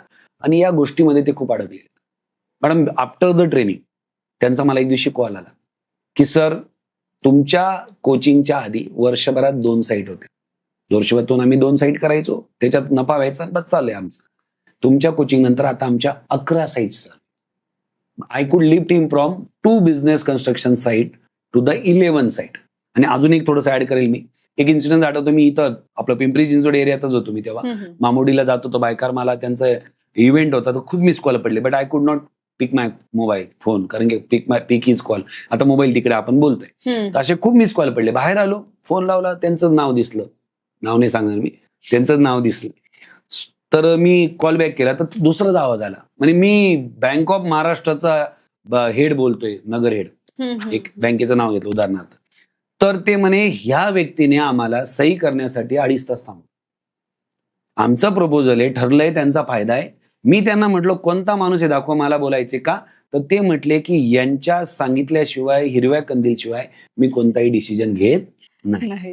आणि ती व्यक्ती ज्यांचं एज 55+ आणि माझं एज 26. तसं बघायला गेलं तर आयुष्याचा अनुभव त्यांना जास्त आहे. पण मॅटर काय करतं मॅडम, बघा, लाईफचा एक्सपिरियन्स वेगळा आहे, बट तुम्ही त्याच गोष्टी करताय. आणि आम्हाला फुल टाइम जेव्हा, बघा, motivational speaker, then trainer, then coach, now combination of 3 of them. हे करताना असं पण नाही की मी फक्त झालेली एक घटना आहे, मला बोलता येतंय, मला विकता येते, त्याच्याजवळ नाही. Time to time I learn a lot. मी लंडन ओरिजिनचा एक बिझनेस ट्रान्सफॉर्मेशनचा कोर्स केला. मी सर्टिफाईड माइंड ट्रेनिंगचा कोर्स केला. मी मेडिटेशन एक्सपर्ट झालो. बिझनेसमध्ये जे काही वेगवेगळे फ्रेमवर्क्स असतात, जसं आज हार्वर्ड युनिव्हर्सिटीचे बरेचसे पेपरवर्क्स पब्लिश केले जातात, ज्याच्यामध्ये केस स्टडीज असतात, ते आज आम्ही स्टडी करतोय. आणि ते आज इंडियन लेवलच्या बिझनेस प्रॅक्टिसेसमध्ये आणण्याचा प्रयत्न करतोय. आणि याचा फायदा जास्त करून, 1, त्यांना होणार ज्यांचा बिझनेस आहे. 2, त्यांना होणार ज्यांना बिझनेस चालू करायचा. ओके. काय होतं मॅडम, 8 वर्षापूर्वी भारतात, 8-10 वर्षापूर्वी भारतात एखाद्या व्यक्तीला बिझनेस चालू करण्यासाठी डोंगरा एवढा मोठा प्रॉब्लेम होता, तो म्हणजे स्टार्टअपचा फंड. तुम्ही चेक करा की 2012 मध्ये बिझनेस चालू करायला लागणारा मनी जो अवघड होता, तसं आज जर पाहिलं तर तेवढं अवघड नाहीये. आता इझी आहे. आज गव्हर्नमेंटच्या काही स्कीम्स आहेत, सीएमईजीपी, बरंच काय आहे. किंवा फिनान्शियली पण एक ऍव्हरेज जी इन्कम आहे ती पण वाढलेली आहे. अवेअरनेस वाढलेला आहे. आता पैसा अवेलेबल होऊन जातो, पण अवेलेबल झालेला पैसा बिझनेस स्टार्ट करताना कसा, कुठं, किती, केवढा डिस्ट्रीब्यूट व्हायला पाहिजे याचा अनुभव नसल्यामुळे पाण्यासारखा पैसा वाया जातो. मग मी बोललो, त्यांना फायदा ज्यांचा बिझनेस आहे. दुसरं, त्यांना ज्यांना बिझनेस करायचा आहे. आणि तिसरं कोण, मॅडम माझा एक मित्र आहे, त्यांनी BMW घेतली. BMW जनरली कोण घेतं, जॉब पर्सन का business person? Business person. Good answer. Same answer माझं पण होतं. बट त्यांनी BMW घेतली जॉबच्या बेसिसवर. आता मी शॉक झालो, कसं काय? तर नंतर कळलं तो सेल्समध्ये जॉब करतोय. ओ. असं नाहीये की एखाद्याला मोठं व्हायचंय तर बिझनेस थोडंसं असेल कम्पॅरेटिव्हली, बट तुम्ही जिथं जॉब करताय तिथल्या प्रत्येक कामाला जॉब म्हणून न बघता माझा बिझनेस म्हणून बघितलं. आणि या 8 वर्षात इथं वर्क करताना मी माझ्या कामाला इतक्या डिटेलिंग मध्ये करणार. डिटेलिंग वर्ड सध्या ऐकलं ना तर फक्त धुरंधर मूवीज आठवतोय. कारण की आदित्य धार कमी वयाच्या एका व्यक्तीने त्या मूवीला असं रिप्रेझेंट केलं की डिटेलिंग जाईल. मग तशी डिटेलिंग मी माझ्या कामात इतकी करेन की जेणेकरून याच जॉब जिथं मी जॉब करतोय इथंच माझं असं प्रमोशन होणार. एक दिवशी जे ओनर सर आहे त्यांच्या मेन डायरेक्टर्स मध्ये मी येणार. दिस इज ऑल्सो गुड ऑप्शन. और असं काही करणार की मी इथल्याच कामामध्ये एक्सपर्ट होणार, किंवा जर जमलं नंतर मी काहीतरी स्वतःच करणार. या सगळ्यांना या स्टेप्सचा बेनिफिट होऊ शकतो. आता काही लोकांना वाटेल मी बिझनेस कोच आहे, म्हणजे ज्यांच्याकडे बिझनेस आहे त्यांच्या ठिकाणी नाही. आता माझे 2 क्लायंट आहे जे ऑलरेडी जॉब करताय. कालच मला एक मॅडम भेटून गेला, कालचीच गोष्ट आहे. 23 ऑफ आज 24 आहे ती. 23 तारखेला मला काल एक मॅडम भेटायला आल्या. त्या युनिव्हर्सिटी टॉपर होत्या, पुणे युनिव्हर्सिटीच्या. त्या युनिव्हर्सिटी रिप्रेझेंटेटिव्ह UR होत्या. आणि त्या कॉर्पोरेटर पण आहे अंबेजोगाईमध्ये, म्हणजे नगरसेवक म्हणून निवडून आलेले आहे. आणि आता त्यांचं स्वतःचं स्टार्टअप आहे. तर ते म्हणे की मी जॉब करते, सॅलरीड पार्टनर आहे, पण मला ग्रो करायचंय तर मला तुमची coaching. So everyone needs that. आणि याचं रिझन सांगतो, आपलं आयुष्य, म्हणजे मी रिपीट करेल, आपलं आयुष्य 500 वर्षांचं नाही की तुम्ही प्रत्येक गोष्ट चूक करून शिकायचं म्हणणार. मी 10 वर्ष केलं, चुका केल्या, अनुभव घेतला, मग शिकलो. म्हणून असं करत करत पहिलेचे जे बिलिनियर्स होते बघा, ते 45-50+ एजचे होते. But if you want to save time, तर तुम्हाला त्या फील्ड मधला जो एक्सपर्ट आहे त्याला 4 पैसे द्यावे लागले तरी चालेल, पण I will save my time. एक व्यक्ती जेव्हा पुस्तक लिहितो तेव्हा त्याच्या माइंड मधल्या लाखो करोडो विचारांना तो 200 पानात उतरवतो. बरोबर. जे आपल्याला खूप कमी एफर्ट मध्ये भेटतंय. तसंच कोचिंगचं पण आहे. एक व्यक्ती जेव्हा बिझनेस कोच बनतो तेव्हा तो कितीतरी गोष्टींचा अनुभव ते तुमच्या कोचिंगला देत असतो, जो त्यांचा मेन बेनिफिट आहे, जो त्यांचा मेन प्लॅटफॉर्म आहे. आणि तो प्रत्येक जण करू शकतो. Yes madam. असं म्हणतातच ना की एका योग्य व्यक्ती बरोबरचं 1 तासाचं कम्युनिकेशन 100 पुस्तकं वाचण्याबरोबरच असतं. Why not? कारण की बुक रिडिंग केल्यानंतर मला आवडेल, मी इन्स्पायर होईल, बट एक्झिक्युशनला अडचणी. म्हणून चुका करून शिकण्यापेक्षा मी एक पॉइंट इथं ऍड करणार. पूर्वीच्या काळी जसं नाशिक फाटा आहे, तर प्रत्येक हायवेला गाव मध्ये असायचं आणि हायवेला फाटा असायचा, तिथून गावाला जावं लागायचं. तर एक अशी जनरेशन होती जे 50 रुपये वाचतील म्हणून 5 किलोमीटर पायी चालायचे, जे पैसे वाचतील म्हणून वेळ द्यायचे. आणि आजची तीच जनरेशन वेळ वाचेल म्हणून पैसे देते. मी म्हणतो त्यावेळेस ते बरोबर होते आणि आजच्या वेळेस आपण बरोबर आहे. जर आपण वेळ वाचवण्यासाठी 2 पैसे देत असू तर पैसा कमवता येईल, पण गेलेली वेळ कमवता येणार नाही. सो बेस्ट वे ना. तुम्ही बिझनेस करताय, मी तर म्हणतो बिझनेसला कॉन्टिजन्सीचा एक पार्ट असतो. Wien you plan a business, मला एवढं एक बिझनेस टाकायचा आहे, माझ्या 1 कोटी मी लावतोय, 10 लाख लावतोय, मी म्हणतो त्या 10 लाखातला तुम्ही मिनिमम 15% पार्ट हा लर्निंगसाठी ठेवा. की एक मेंटॉर मी हायर करणार, त्यांना मी सांगणार. काय होतं, जॉबमध्ये तुम्हाला विचारणार मॅनेजर आहे, सुपरवायझर आहे, बॉस आहे. बिझनेसमध्ये कोण विचारत? बिझनेसचा हा ड्रॉबॅक पण आहे. लोक म्हणतात मला फ्रीडम राहील. अहो पण फ्रीडमचा दुसरा भाग आहे की तुम्हाला कोणी विचारणार नसल्यामुळे तुम्ही तुमच्या धंद्यावर उशिरा जाणार, पटेल ते करणार, पटेल ते कपडे घालणार. तिथं उलट माणसाला कोणीतरी पाहिजे ज्याला मला इच्छुक करायला जर सांगेल. सिंपल. मला एकदा माझा भाऊ बोलला मला इंग्लिश शिकायचंय, माझ्या आत्याचा मुलगा आमचं. तर म्हटलं चालेल शिकवेल. आता मी दररोज त्याला सांगायला लागलो. म्हटलं नाही हे नाही, हे चुकलं. 4थ्या-5व्या दिवसाला तो चिडचिड करायला लागला. का? त्यांनी ती ऑथॉरिटी मला दिलेली नव्हती. आता तेच जर माझा एखादा क्लायंट असला ती चिडचिड करतील का? नाही. That the difference. सो आज लोकांनी ग्रोथला मेंडेटरी केलं. ग्रोथ शिवाय काहीच नाही. फक्त एवढंच आहे, याच्यासाठी बैलगाड्याचे 2 चाकं आहेत. एक चाक असं मी नेहमी सांगतो, एक ती लाईफ जी तुमच्या हातात आहे, which is in your control. The one which is in your, जी तुमच्या हातात आहे. आणि दुसरी ती जी आपल्या हातात नाहीये. प्रॉब्लेम कुठे? बरेच लोक त्यांचा 99% जो वेळ आहे तो त्या गोष्टींच्या विचारात घालवत आहे ज्या माझ्या हातात नाही. खतम. मला एक क्लायंटचा फोन आला की सॉरी बट त्या सिंगल वुमन आहे, त्यांचा डिवोर्स झाला, सासरू त्रास झाला, बरंच काही झालं. म्हणजे मला काय करावं कळत नाहीये मॅडम. मग मी त्यांना गाईड केलं थोडं. परत काही दिवसा म्हणजे मला तेच म्हटलं, एक काम करा मॅडम, मी तुमच्याकडे येतो, आपण बसू आणि दोघी मिळून टेन्शन घेऊ. मी पण टेन्शन घेतो, तुम्ही पण टेन्शन घ्या, बघू याचा काय फायदा होतो. म्हटलं आपण 15 तास काय 15 दिवस काय 15 महिने जरी टेन्शन घेतलं त्याचा काय फायदा होणार नाही. त्याचा काही डिफरन्स होणार नाही. So better way, let's find out what is possible. माझं उत्पन्न माझ्या कंट्रोलमध्ये, माझे एफर्ट्स माझ्या कंट्रोलमध्ये, मी काय कपडे घालणार, काय ब्रँड वापरणार माझ्या कंट्रोलमध्ये. समोरच्याचं वागणं माझ्या कंट्रोलमध्ये नाही. बिझनेससाठी देशाच्या गव्हर्नमेंटच्या पॉलिसीज माझ्या कंट्रोलमध्ये नाही. नाही. माझे एम्प्लॉय कसं फीडबॅक देतील हे बी माझ्या कंट्रोलमध्ये नाही. पण माझ्या एम्प्लॉयला मी कसं डेव्हलप करतो हे मात्र माझ्या कंट्रोल. मी सिस्टम काय लावतो. बिझनेस आजपर्यंत ऐकलं मॅडम आपण, पण आताचे जे बिझनेस ओनर आहेत त्यांनी त्याला वर्ड वाईज जास्तच मनावर घेतलं. त्यांनी त्याला बिझीनेस करून टाकले.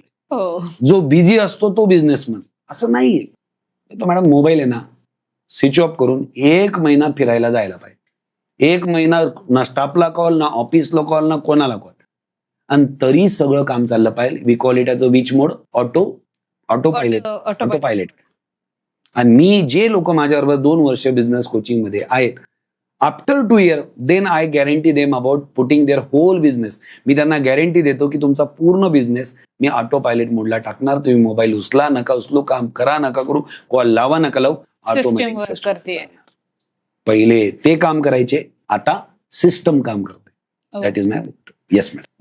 सो मला हे विचारायला आवडेल, तुम्ही माइंडसेट आणि बिझनेस कोच दोन्ही आहात. तर मला हे माहित करून घ्यायचंय की एक जॉब करणारा 9 to 5 जॉब करणारा व्यक्ती तेही तुमच्याकडे माइंडसेट साठी येत आहेत, आणि जे बिझनेस स्वतःचा रन करतायत अशी ही व्यक्ती तुमच्या नोंदमध्ये.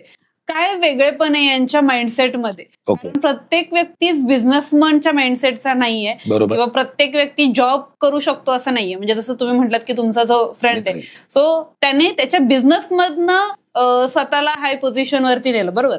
आणि काही बिझनेसमन्स असतात जे फ्रॉम द स्टार्ट त्यांचं माइंडसेटच बिझनेसचं असतं, ते कधी कुठच्या जॉबमध्ये नाही राहू शकत, बरोबर. आणि काही पर्सन आहेत जे जॉब शिवाय म्हणजे स्वतःच ते बिझनेस वगैरे नाही रन करू शकत.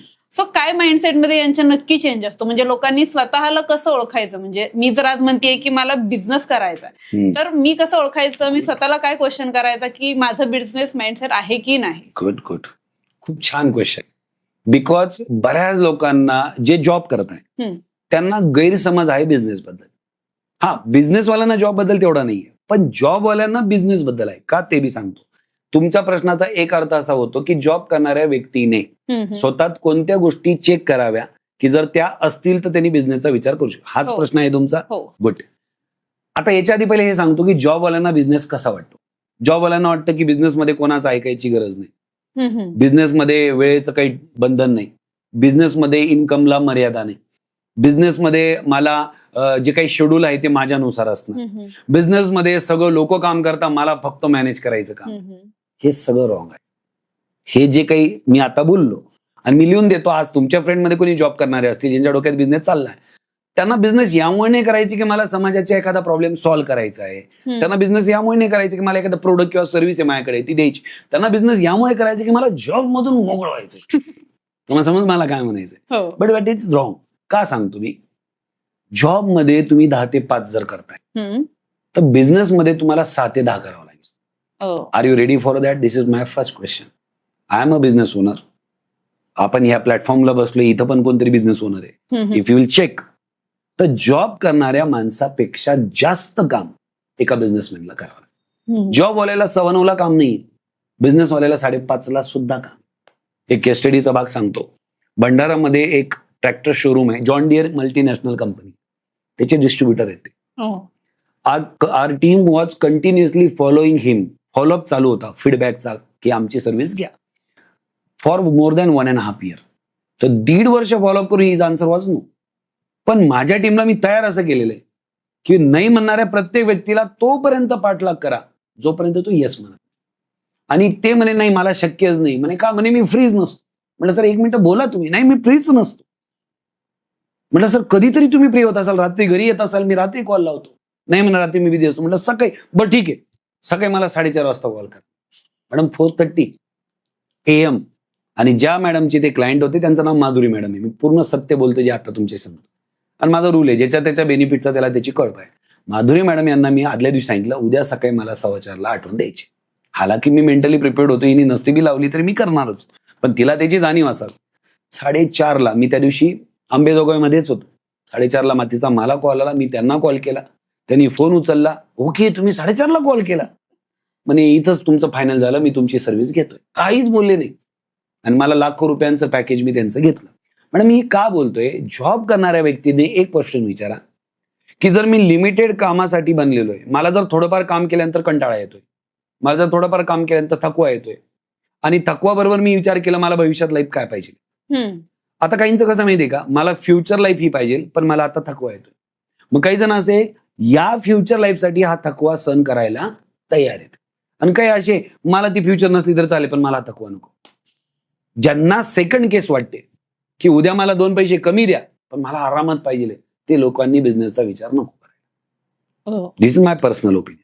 मी चुकीचा असू शकतो पण बरंच बघितलंय मॅडम. का आजकाल तर बिझनेस करणं खूपच अवघडच झालंय. असं आधी बिझनेसमध्ये कोण यायचं, जे ऑलरेडी बिझनेसमध्ये आहेत तेवढेच लोक होते. आणि 100रातले 4-5 लोक असे होते ज्यांची फॅमिली बिझनेसमध्ये नाहीये, तरी ते जॉब करत करत अनुभव घेत घेत बिझनेसकडे येतात. आता तसं नाही झालंय. आता वेगवेगळ्या फॅसिलिटीमुळे बँक लोन देते, वेगवेगळ्या गोष्टीमुळे आज ज्यांचा बिझनेस बॅकग्राऊंड नाहीये त्याच्यातले बी 30-40% लोक इकडे येतात बिझनेसकडे. It is becoming so tough.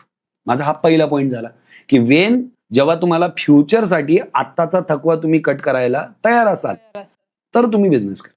काही लोक कॉम्प्रोमाइज माइंडसेटचे. तुम्हाला जर वाटतंय ना मला कॉम्प्रोमाइज करायला आवडतंय, मग नका करू. द वन सेकंड, बिझनेस करणाऱ्या माणसाला जॉब करणाऱ्या माणसापेक्षा जास्त रेग्युलर चॅलेंजेस आणि प्रॉब्लेमला फेस करावं लागेल. एव्हरीडे चॅलेंज आहे ना. मी काय बोललो तुम्हाला की बिझनेसमध्ये कोणी विचारणार नाही, आहे विचारणार. तुम्ही जेव्हा डिसिजन घेता तेव्हा तुम्हाला आउटस्टँडिंग म्हणजे मंथली पेमेंट्स असतात. हो. 8 लाख रुपये महिन्याला सॅलरी असलेला जॉब पर्सन आणि 8 लाखाचा नेट प्रॉफिट असलेला बिझनेसमॅन, दोघांचा हातात येणारा पैसा 8 लाख आहे. पण याला 8 लाखाच्या नेट प्रॉफिटसाठी याचा मेंटेनन्स 5-6 लाखाचा असतो. म्हणजे याला 14 लाख कमावे लागतात तेव्हा ते 8 लाख होत. तुम्हाला समजतंय मला काय नाही. मग आता तुम्ही बिझनेसमध्ये यायचं म्हणताय तर you should be ready for every kind of challenge coming in your way. मग सेकंड पॉइंट, त्या जॉब करणाऱ्याने बिझनेस करायचा विचार करावा ज्याला नवीन नवीन प्रॉब्लेम्सला खेळायला 2 हात करायला आवडतं. जसा ऑनेस्टली माझा जन्मता स्वभाव होता. उदाहरण सांगायचं तर 2रीला पहिल्यांदा इंग्लिश आलं, टीचर्सला ट्रेनिंग दिली इंग्लिशची. English is a new subject. त्या काळी इंग्लिश नवीन इंट्रोड्यूस झालं होतं, आता कॉमन झालं. तर आमचे सगळे मुलं म्हणाले इंग्लिश काहीतरी अवघड राहील. म्हटलं काय अवघड आहे बघू. आणि त्या इंग्लिशच्या सब्जेक्टला मी टॉपर होतो. 4थीला गेल्यानंतर सेमी इंग्लिश आलं. सेमी इंग्लिश म्हणजे सगळं आता इंग्लिशमध्ये राहील. आता ते अवघड आहे. पहिल्या याला मला बी कमीच पडले. म्हणजे 100 पैकी मला आठवतं मला 68 मार्क होते आणि लाईफमध्ये मला कधी 80-85च्या खाली पडले नव्हते. गुड न्यूज काय, 68 बरोबर मी वर्गात टॉपर होतो, कारण की सगळेजण नवीन होते. मग आता semi was hard but I was happy to face the challenge. CET आली, I was happy to face the challenge. Marketing मध्ये घुसलो, I was happy to face the challenge. Business टाकायचंय, आय वॉज हॅपी. मग ज्यांना असं challenge face करायला आवडतं. पण काहींचं असं आहे चॅलेंज आला बी तर इकडून डोकं दुखायला लागतं. चॅलेंज कमी, प्रॉब्लेम जास्त समजतात. दोघांचा अर्थ एकच आहे. अडचण म्हणजेच आव्हान आहे. माझा ऍक्सिडेंट झाला, अडचणी. माझा ऍक्सिडेंट झाला, पुढे जायचंय, आव्हान आहे. सेमच आहे. यस. सो त्या व्यक्तीने बिझनेसचा नाही विचार करावा. आणि तिसरं, ज्याला क्रिएटिव्ह जर विचार नसेल, मी तुम्हाला ऍडिशनल सांगतो, हा आपल्या ब्रेनचा जर तुम्ही स्कॅन करता, माहित असेल तुम्हाला ब्रेन, तर 2 पार्ट असतात, मध्ये गॅप असतो. एक ब्रेन असतो लॉजिकल ब्रेन, एक ब्रेन असतो creative brain. That you know. आता ज्याच्याकडे दोघांचं कॉम्बिनेशन आहे तो बेस्ट काम करतो. तुम्हाला अजून एक ऍडिशनल सांगतो, मध्ये जो गॅप असतो ना, हा गॅप जर मोठा असेल तर तुमचं कोऑर्डिनेशन जास्त. आणि या जगात सगळ्यात जास्त गॅप होता आईन्स्टाईन यांचा. त्यांचा ब्रेन अजून पण आहे. Because he was very creative but he was very logical also. मला समजतं मला काय म्हणतो. मग बिझनेस साठी कुठंतरी तुम्हाला क्रिएटिव्ह राहावं लागेल, समथिंग न्यू. सपोज आज आपलं हे प्लॅटफॉर्म आहे. बिफोर 1.5 इयर या चॅनलचा एक आयडिया आली, भारी लोक, आता सगळे भारी लोक एकत्र झाले, हे क्रिएटिव्ह होतं ना. मग ज्याला काहीतरी क्रिएटिव्ह, काहीतरी वेगळं करायला आवडतं त्यांनी विचार करावा. आणि अजून एक सांगून मी थांबतो, ते म्हणजे काय, ज्याला कस्टमरच्या जागी राहून विचार करता येतो. आता हे आपलं शोरूम आहे. उदाहरणार्थ एंटर केलं तर कोपऱ्यात एक पडदा दिसतोय. तर हा पडदा पाहिल्यावर कस्टमरच्या डोक्यात काय विचार येईल, हा विचार जर एखाद्या व्यक्तीला आधीच करता आला तर त्याला हे कळतं की क्लायंट माझ्याबद्दल कसा आणि काय विचार करणार. काही लोकांना हा विचार मॅडम करता येत. कस्टमर माइंडसेट समजून घेणं. स्वतःला कस्टमरच्या जागी ठेवून विचारतात. वडापाव सगळेच बनवत होते, हो. एकाने क्रंची वडापाव आणला.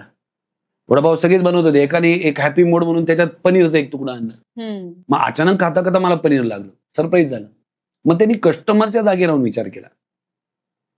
गाड्यावर सगळे चाट खातात, पण काही लोकांनी ग्लो स्टार्ट केले, काही लोकांनी केस पडायला नको म्हणून ते प्रोटेक्शन स्टार्ट केलं, बँड स्टार्ट केला. काही लोकांनी तेल आहे तर सगळे पाम ऑइल वापरतात, आम्ही वेगळं वापरतो, हटकून तेलाच्या पुढ्या वर ठेवल्या. का ठेवल्या? ह्या पुढ्या वर ठेवल्यानंतर समोरच्याने पाहिल्यावर हा विचार येईल की तेलचा हा तोड ज्याला जमला ही शूट. Yes madam. आता हल्ली मोटिवेशन म्हटलं की आपण कुठेतरी ऑनलाईन कंटेंट ऐकतो किंवा एखाद्याची सिरीज किंवा एखादा व्हिडिओ बघतो. ओके, सो ते तात्पुरतं इन्स्पायरिंग असतं लोकांसाठी. तेवढं ऐकलं, 2 दिवसाचा जोश, आपण एखादी गोष्ट सुरू करतो आणि 3 दिवसांना जेव्हा तो मोटिवेशन ओझरतो त्यांचं पूर्ण, की पुन्हा बॅक टू वर्क जसं होतं तसं होतं पुन्हा. मग हे मोटिवेशनल स्पीकरला चॅलेंजेस नाही काही आहेत त्यांना, की जर कोणाला मोटिवेट करायचंय आणि तो पुन्हा 2-3 दिवसांनी डिमोटिवेट होतोय, तर मग तुमच्या ह्याच्यामध्ये ते ऍक्शन वर्क ऍड असतं. मग ते कसं वेगळं ठरतं? Very good. आता हेच तर कारण आहे की मी फक्त मोटिवेशनल स्पीकर नाही राहिलो. Why I shifted myself or why I added one more, म्हणजे मी माझ्या प्रोफेशनमध्ये एक शब्द का टाकला. पण मॅडम एक लक्षात ठेवा, मला मान्य की लोक मोटिवेट होतात आणि वेळेनुसार ते शांत पण होतात, हे मला मान्य आहे. पण कधी कधी ते मोटिवेशन पण राईट टायमिंगला गरजेचं आहे. जसं मी तुम्हाला माझं काय असतं, माणूस कोणती गोष्ट करताना आहे ना इव्हिडन्स शोधत असतो. उदाहरणार्थ मला पुण्याच्या बाहेर शिकायला जायचंय, एक 10वीचा मुलगा विचार करतो, किंवा चला उदाहरणार्थ एखादा जॉब पर्सन म्हणतो मला माझा बिझनेस चालू करायचा आहे. पण काही जण म्हणतात तुझे हप्ते चालू आहे, लग्न झालेलं आहे, मुलं आहेत, खर्च आहे, जर उद्या बिझनेस नाही चालला तर काय. आता तो पण द्विधा अवस्थेतच असतो. पण आता त्याच्या डोक्यांमधल्या प्रश्नांना पुश म्हणून, त्याच्या प्रश्नांना उत्तर म्हणून जेव्हा त्याला एखाद्या रेफरन्सची इव्हिडन्सची गरज असते, त्यावेळेस भेटलेलं एक मोटिवेशन त्याच्यासाठी टर्निंग पॉईंट ठरून जातं. तो हा पहिला पार्ट की वाय मोटिवेशन इज इम्पॉर्टंट. मी जेव्हा ट्रेनिंगला जातो मला बरेच जण म्हणतात now I will share my biggest achievement of my life. म्हणजे आज ती फिगर वाढते बट तरी मी ती आयडियली म्हणून सांगतो 134. What is 134? माझ्या आयुष्यात मी प्रॉपर्टी घेतली, मी कितीतरी तोळे सोनं आहे किंवा काय जे काय असेल ते माझी अचिव्हमेंट नाही. मी पुण्यात आहे, मुंबई, नाशिक, मालेगावची काय असेल ते नाही. माझी actual achievement is 134. What is 134? 134 ते लोक आहेत ज्या लोकांनी 10, 12, 15 दिवसांआधी फायनल केलं होतं की मला आयुष्य बदलायचंय, संपवायचंय. येस, हे 134 लोक आहे की ज्यांनी फायनल केलं होतं की मला आयुष्य संपवायचंय आणि ते अबाउट टू कमिट होते, म्हणजे ते काही दिवसात करणार होते. कोणी सुतई आणून ठेवली, कोणी पॉइझन आणलंय, कोणी नोट लिहून ठेवली. हे असे लोक. आणि त्या प्रोसेसच्या आधी जी तारीख ठरवली त्या मधल्या पिरियडमध्ये नशिबाने, माझं नशीब त्यांचं नशिबाने, त्यांनी माझी व्हिडिओ पाहिली. नशिबाने ते माझ्या कार्यक्रमाला आले, नशिबाने ते कुठतरी बसले माझ्या सोबत, नशिबाने त्यांना माझ्याबद्दल कळलं. आणि जसं त्यांना कळालं दे डिसाइडेड, हे ते 134 लोक आहे ज्यांनी फायनल केलं होतं आयुष्य संपवण्याचं. पण जसं माझा व्हिडिओ पाहिला, जसं माझ्याबद्दल ऐकलं, जसं मला भेटले, जसं माझ्या प्रोग्राम आले, त्यांनी कॅन्सल केलं आणि एक नवीन आयुष्य पुन्हा चालू केलं. सो हा पहिला पार्ट की आपण नाही म्हणू शकत की मोटिवेशनचा फायदा आहे का नाही. फायदा नक्कीच आहे. जेव्हा एखाद्याला टर्निंग पॉईंटसाठी एक रेफरन्स हवा असतो. उदाहरणार्थ एखादा माणूस समुद्रामध्ये आहे, म्हणजे पाण्यात पडला आणि त्याला पोहता येत नाही, पाण्यात पडला त्याला पोहता येत नाही, आता मी डुबणार, तेव्हा एखादं लाकडाचं तुकडं त्याला भेटणं आणि त्याचा आधार त्याने घेतला. डुबते को तिनके का सहारा. सो मोटिवेशन हे त्या मुवमेंटला कामाचं आहे. एखादं घ्यायचंय पण पुश होत नाही. मॅडम तुम्हाला सांगतो, आजच्या डेटला लोकांना सगळ्यात मोठा प्रॉब्लेम जो आहे तो आळसाचा पण नाहीये, डिप्रेशनचा पण नाहीये, तो आहे प्रोकास्टिनेशन, ज्याला आपण टाळाटाळ करणे, चालढकल करणे म्हणतो. एखादी गोष्ट करायची आहे, पटलेली आहे, उद्या करेल, 22 तारखेला करेल, 31 तारखेला करेल, तो उद्या उगवतच नाही. आणि हे मॅडम हे त्या लोकांचं नाही जे नॉर्मल आहेत, ऑर्डिनरी आहेत, हे त्यांचं पण नाही जे ऑलरेडी सक्सेसफुल आहेत. ते त्यांच्या ह्याच्यात सुद्धा त्यांना नेक्स्ट लेवल घ्यायची आहे, पण त्याच्यात मी त्यांचा चाल ढकल करणं आहे. मला समजलं मला काय म्हणायचंय. मग असा ढकलणाऱ्या माणसाला जो करायचंय, का करायचंय माहितीये, करेल, फिक्स आहे, पण कधी त्याचा आन्सर नाही. आणि तेवढ्यात त्याला एक असं मोटिवेशन भेटलं तर त्या दिवशी तो चालू होऊन जातो. हा फर्स्ट साईड झाला मोटिवेशनचा. आता सेकंड साईड, जसं तुम्ही म्हटले की लोक मोटिवेट होतात आणि नंतर प्रति होतात, मग तुम्हाला अडचणी नाही आहेत का. तर त्याचा उत्तर असं आहे की जिथं मोटिवेशनची गरज आहे तिथं मोटिवेशनच लागेल, कारण की त्यावेळेस त्याला एका स्टार्टची गरज आहे. हा फक्त काय करा, मोटिवेट झाल्यानंतर त्याला कंटिन्यू ठेवण्यासाठी त्याचं रूपांतर जे आहे, खूप महत्वाचा शब्द मी वापरतोय, त्याला हॅबिटमध्ये करा. म्हणजे मग ते डिसिप्लिनचा रोल होतो. मी तुमच्याकडनं मोटिवेट झालो, चला उद्यापासून मी असं असं करणार. पहिले 8 दिवस तुम्ही करणार बी. आता 8 दिवस संपायच्याच आधी या गोष्टीची काय लावून घ्या, हॅबिट लावून घ्या. आणि हॅबिटसाठी मी तुम्हाला सांगतो, याला स्टॅकिंग ऑफ हॅबिट म्हणतात. उदाहरणार्थ तुम्हाला दररोज सकाळी उठल्यानंतर 5 लाईन बुक रीड करायचे आहेत, पण तुमच्याकडनं ते होतच नाहीये. काय करा, स्वतःला कमिटमेंट करा की सकाळी उठल्यानंतर मी कोणत्या तरी 3 ऍक्टिव्हिटी रेग्युलर करतो.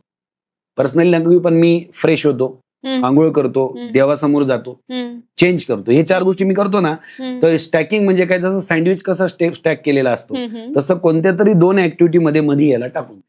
ओके, आता 2 केल्या, पहिले 2 दिवस थोडं पर्पजफुली करा. आणि मी लिटरली काय केलं होतं मला सांगायला बी आवडेल. माझा टॉवेल असतो ना, मी त्याला स्टेपलर लावलं होतं आणि त्याला एक कागद लावला होता की जेव्हा पण आंघोळ झाल्यावर मी टॉवेल करेल तर ते मला लागेल, मग मला आठवेल की आता दुसरं करायच्या आधी मला पहिले डायरीवर करायचं. तुम्हाला समजलं? आता 3 दिवस तुम्हाला कळलं, 2 हॅबिट ह्या, 2 हॅबिट ह्या. याच्यामध्ये मी नवीन हॅबिट टाकली जी मला जमत नाही, पण त्या दोघांच्या मध्ये टाकल्यामुळे बघा, आता बऱ्याच जणांना जेवणाच्या आधी आठवणी कशी फील येते, मला हात धुवायचा काय येते, ती सवय लागून गेलेली. बऱ्याच लोकांना असं जेवणाच्या आधी पाणी पितात, जे राईट आहे, मग ती सवय लागलेली आहे.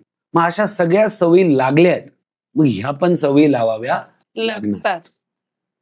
आणि मग मोटिवेशन प्लस हॅबिट, मग त्याला कोणी थांबू नाही शकत. आणि त्याला मी नेहमी एक फॉर्म्युला सांगतो, GIGO, गिगो म्हणजे काय, की आता आपला जो गिगो आहे तो गार्बेज इन गार्बेज आउट आहे. म्हणजे आज बिझनेस ओनर आहे, पैसा कमवतोय, पण तो सुद्धा उठल्या उठल्या पहिले मोबाईलला स्क्रोल करतोय. तुम्हाला समजतं मला काय म्हणायचंय का? आता दिवसभर मी बिझनेस करत, चला सकाळी इंस्टाग्राम पाहून घेऊ, पण सकाळी उठल्या उठल्या माझ्या डोक्यात जी म्हणजे काय, गार्बेज. जर डोक्यात गार्बेज जाते तर डोक्यातून बाहेर गार्बेजच येणार आहे. आयडिया चांगल्या काय येत नाही. हल्ली लोक म्हणतात डोक्यात निगेटिव्ह विचार खूप येत आहे, बॅड खूप थॉट्स येत आहे, रॉंग खूप थॉट्स येत आहे, चांगलं काय येत नाही. तुम्ही मध्ये जर चांगलं जातच नाही तर बाहेर येणार कुठे? तर त्या गार्बेज इन गार्बेज आउटला आपण काय करू, good in good out. That's all. उठल्या उठल्या मला आठवतं, पिंपरी चिंचवडमध्ये भोसरी एरिया आहे, माहित असेल तुम्हाला. तिथं पहिले माझा फ्लॅट होता, तो रेंटेड फ्लॅट होता. मी तिथं बेडरूम मध्ये वर 2 कोटीचा चेक लावला, एनलार्ज्ड करून. चेक छोटा असतो, मी त्याचं मोठी फाईल करून लावला आणि चिटकवला, जेणेकरून उठल्या उठल्या माझी नजर चेकवर गेली पाहिजे. आणि त्याच सेकंदाला कोण इंस्टाग्राम कशाला हात लावणार कोणी? मी म्हणत इंस्टाग्राम पहिले तिला दिसतंय ना, 5 कोटी कमवायचे, 2 कोटी कमवायचे. सो इन दिस वे तुम्ही तुमच्या सराउंडिंग हॅबिट्स स्टार्टवर काम करा. जर ज्याचं दिवसा स्टार्ट झालं तर काम चांगलं होतंय. आलं लक्षात तुमच्या? यस. आम्हाला असा एक मंत्र मिळालाय आता की हॅबिट कशा रेग्युलर करायची. Why not. आणि हे गरजेचं आहे. आणि हे कोणाला, जॉबवाल्याला नाही, बिझनेस प्रत्येक माणसाला गरजेचं. बिझनेस करणारा म्हणतो मागच्या वर्षी आम्ही 1.5 कोटीने प्रॉफिट वाढवला, गुड. पण मला एक सांगा, तुम्ही 1.5 कोटीने वाढवला, मला असं नका सांगू. मागच्या वर्षी जो नेट प्रॉफिट वाढला होता त्याच्या कंपॅरिझनने किती टक्क्याने वाढला? त्यामुळे मी तुम्हाला सांगतो, जो बिझनेस ओनरचा प्रॉब्लेम आहे, उदाहरण सांगतो, एखाद्या चौकात केळीचं गाडं आहे, ते चालू झालं आता लोक कमी जातील, पण 1 वर्षात जर तुम्ही पाहिलं तर त्याच्याकडे येणाऱ्या लोकांची संख्या वाढणार आहे. का? तुम्ही सांगा का? त्यांना माहित झालं ना. त्यांना माहित झालं अजून, कारण की 1 वर्षापासून तो तिथं टिकून आहे, हे मान्य आहे तुम्हाला. आता तुम्ही बिझनेसमॅन आहेत, मला जे पाहता काही जण बिझनेसमॅन आहेत, त्यांचा बिझनेस बऱ्याच वर्षापासून आहे, म्हणून जे काही वाढ होते, ग्रोथ होते, मॅडम मी त्याला ग्रोथ म्हणत नाही. का सांगतो? तुम्ही टिकल्यामुळे ग्रोथ झाली, मग तो नेट प्रॉफिट झाला 10 ते 15%. आता इंडियातल्या बिझनेसमॅनचा प्रॉब्लेम काय? टिकल्यामुळे होणाऱ्या ग्रोथवरती समाधानी. पण मी या मताचा आहे, ग्रोथ तेव्हा म्हणायची जेव्हा नेट प्रॉफिट 35% वाढतो. आता 15 आणि किती मॅडम? 35. हा जो 20चा गॅप आहे, हा मिसिंग आहे. लोक 1.5 कोटी म्हणताय, पण तो टक्केवारीत काढला तर 10%. आणि तो का वाढला? कारण की ते काय टिकून आहेत. पण मला काय म्हणायचं, टिकूनमुळे 15%. आणि तुम्ही काहीतरी नवीन ऍक्शन घ्या, मार्केटिंग स्ट्रॅटेजी बनवा, AI ला अडॉप्ट करा, काही नवीन टेक्निक आणा, बिझनेस कोच हायर करा, कोच बरोबर काम करा. कोच शिवाय 15%, कोच बरोबर 35%. So that will be the actual growth. मग इथं लोकांना ते भेटतं. यस. सर, आजकाल इतके सारे मार्केटमध्ये आपले मोटिवेशनल स्पीकर वगैरे आहेत आणि प्रत्येकाचं थॉट प्रोसेस वेगळं वेगळं आहे आणि खूपदा असं होतं की मिसगाईड होतं त्याच्यातनं. मग तुम्हाला काय वाटतं याच्याबद्दल, की याच्यामुळं म्हणजे जे आपण मोटिवेशनल स्पीकर आहोत त्यांनी स्वतःच्या विचारांना किती व्यवस्थित मांडलं पाहिजे, कारण त्यांच्यामुळं एक पूर्ण कम्युनिटी जी आहे ती मोटिवेट होणार आहे. सो त्यांच्या जॉब रोल किती इम्पॉर्टंट आहे? सध्या काय झालंय, आपल्याकडे ना मॅडम पहिले चहाची टपरी होती, मग आलं अमृततुल्य. एकाचं अमृततुल्य चाललं, मग सगळ्यांनी अमृततुल्य टाकणं चालू केलं. का तर एकाला फायदा झाला म्हणून त्यांना काय वाटायचं की यांचं चाललं म्हणजे माझं पण चालेल. पण कोणत्याही कॉन्सेप्ट मध्ये जो पहिला असतो, जो रिअल असतो आणि जो युनिक असतो, either you should be first plus you should be real or you should have something unique, काहीतरी वेगळं जे कोणाकडे नाहीये, तर गोष्ट वेगळी आहे. पण आता काय झालंय, बिझनेस कोच, आज कोणीही म्हणतंय मी बिझनेस कोच. आणि माणसाचा एक प्रॉब्लेम काय, इंडियामध्ये खास करून माणसाला खिशातून जाणारे पैसे आवडत नाहीत. जेव्हा मेसेज होतो ना, अमाऊंट हॅज बीन क्रेडिटेड, लय भारी वाटतं. पण जेव्हा युपीआयला शेवटी ते पिन टाकता ना तुम्ही 500 रुपयाचे, ते पिन टाकताना ते बोट सुद्धा नाही म्हणतात, कारण की आपले पैसे झाले असं वाटतं. आणि म्हणून बऱ्याचशा बिझनेस ओनरला कोचिंगची फी द्यायची म्हटली, ट्रेनिंगसाठी बोलवायचं म्हटलं, खर्च करायचं म्हटलं, तर ते पैसे सुटतच नाही हातातून. So they try to avoid it. मी तो माणूस मरायच्या क्षणी सुद्धा ऑक्सिजन विकत घ्यायला बिचारच विचार करे, अरे खरंच लागतोय का बघू बरं, असं त्याला उपयोग नाही मिळत. सो तिथं तो काय करतो, मग अल्टरनेटिव्ह ऑप्शन पाहतो. जिथं आपण अल्टरनेटिव्ह ऑप्शनकडे जातो तेव्हा आपण चीप व्हेरियंटकडे शिफ्ट होतो. आता बघा, कोणाला चीप और गुड म्हणण्याचा अधिकार मला नाही, पण माझं म्हणणं एक ऍटलिस्ट एक थ्रेशोल्ड म्हणतो ना आपण, एक लेवल तरी मिनिमम पाहिजे. एखादा व्यक्ती स्वतःला मोटिवेशनल स्पीकर म्हणतोय, त्यांनी तेवढं आयुष्य बघितलंय का, त्याच्याबरोबर तसं काही झालेलं आहे का, त्याची स्वतःची इन्स्पायरिंग स्टोरी आहे का, का तो फक्त पोपट बनतोय. पोपट म्हणजे काय माहितीये, जो फक्त कॉपी पेस्ट करतो. मला मोटिवेट करायला कोणत्याही व्यक्तीच्या कोणत्याही एक्झाम्पलला कॉपी करायची गरज नाही. रिझन, माझ्याकडे स्टोरी. कशाची स्टोरी? रिकव्हरी, की मी माझ्या ऍक्सिडेंट मधून कसं रिकव्हर केलं. बरं, तुम्ही म्हणाल मग या एका स्टोरीवर एक जन्म नाही. तुम्हाला सांगतो आता नवीन पॉईंट जो तुम्हाला पण माहित नाही. 2017 मध्ये मी नाशिकमध्ये एक अजिंक्य किल्ला आहे जो शेवटपर्यंत मुघलांना जिंकता आला नाही. तो म्हणजे कोणता? रामशेज किल्ला. मी 2018 पर्यंत महिन्याला 1-1.5 लाखाच्या आसपास होतो. माझं उत्पन्न चांगलं चालू होतं आणि समवेअर आय वॉज लाईक की सॅटिस्फाईड. बट माझं मनातला एक भूषण असं म्हणत होता की नाही, तू जगाला शिकवतो तर अजून बरंच काही शक्य आहे. देन मी मार्केटिंग मधल्या एका ग्रुपला घेतलं. मी एक इम्पॉसिबल टास्क घेतला की माझा एक पाय नाहीये. लोकांना 2 पायावर किल्ला चढायला जमत नाही. 2 पायावर चढले तरी 2 दिवस खाली झोपतात. मी विचार काय केला की किती बी काय म्हटलं तर आज मला 2 दिवस ते चढले 2 पायाचे लोक, तरी 2 दिवस त्यांना रात्री पाय एवढे दुखतात की त्यांना आराम म्हणून झोपावं लागतं. समजते मला काय? आता मी निर्णय घेतला की मी हा नकली पाय काढून टाकला. उड्या नाही घेणार. आणि कांगारू कशा उड्या मारतात तसं एका पायावर उड्या मारत मारत मी पूर्ण 12 किलोमीटर टोटल अंतर आहे ते मी एका पायावर सर करणार. त्याची युट्यूबला व्हिडिओ आहे. मी हा प्रोस्थेटिक लेग काढून टाकणार, कुबड्या वापरणार नाही. म्हणजे हा छोटा पाय, हा मोठा पाय, आणि एका पायावर उड्या मारत मारत मी रामशेज किल्ला सर करतो. मॅडम, मी जेव्हा स्टार्ट केलं ना, तर सिंहगड जो किल्ला आहे त्याला पायऱ्या आहे. म्हणजे छत्रपती शिवाजी महाराजांनी जे प्रेरणा आपल्याला दिली त्याचं जिवंत उदाहरण म्हणजे किल्ला. पण काय की सिंहगडच्या किल्ल्याला चढायला पायऱ्या आहेत, पण तुम्ही आजही चेक कराल तर रामशेजला चढायला सिमेंटचे किंवा दगडांच्या बनवलेल्या पायऱ्या नाही. तुम्हाला अडगळीतून वाट काढत तुम्हाला जावं लागतं. या पायऱ्यांवर सोपं जाते, पण रामशेजचं कसं? तर जेव्हा मी सुरुवात केली, बघितलं, ते बघूनच म्हटलं की मजाक मध्ये जास्तच बोललं गेलं असं मला वाटत होतं. आता पण एवढे लोक घेऊन आलो, काही पत्रकार पण होते, व्हिडिओसाठी पण होते. मग मी पहिली उडी मारली आणि माझा तेव्हा साधा एक शूज होता स्पार्कचा, खोटं नाही बोलत मी. तर एक खडा त्या शूज खाली आला. मी उडी मारली आणि त्या खड्यावरच पाय पडला. तर ती तळपायाची म्हणतो ना आपण, त्याच्या वेदना होत्या, त्या डायरेक्ट मस्तकात गेल्या. मला असं वाटलं की यार मी काहीतरी चुकी केली. पण 2 सेकंद वर पाहिलं तर मला आठवलं की रामशेज किल्ल्यावर सगळ्यात वर मोठा ध्वज आहे, भगवा ध्वज. तो महाराजांच्या सगळ्या पूर्ण कारकिर्दीचं प्रतीक आहे. मी इमॅजिन केलं की नाही, मला तिथं जाऊन त्या ध्वजासमोर महाराजांना मुजरा करायचं. मी मनातून ठरवलं, मी स्वतःला कसं तरी तयार आहे. आणि मग मी कोणाचा हात धरून किंवा उड्या मारत मारत मी संपूर्ण ट्रेक केलं. आणि तिथं पोचल्यावर जो ते म्हणतात ना की जो कॉन्फिडन्स मला आला की नाही, ती एक स्टोरी होती माझी की मी अपघातातून स्वतःला रिकव्हर केलं. आता ही एक स्टोरी आहे की मी एका पायावर जर किल्ला सर करू शकतो, तर जॉबमध्ये अडचण येणारा व्यक्ती, बिझनेसमध्ये अडचण येणारा व्यक्ती, अभ्यासात अडचण येणारा विद्यार्थी, हे सगळे सुद्धा करू शकता. सर्व काही शक्य आहे. आणि मुळात मी सिंहगड किल्ला पण एका पायावर चढलेलो. पण मला विशेष हे रामसेजचं वाटतं, कारण की ते इट वॉज रिअली, आणि खरंच ना महाराजांच्या विचारांमध्ये अशी ताकद आहे ना, काय मला माहित नाही, की जेव्हा माणसाला अवघड वाटते तेव्हा जस्ट इमॅजिन करायचं की चाकरीमध्ये असताना स्वातंत्र्याचा विचार महाराजांनी आणला.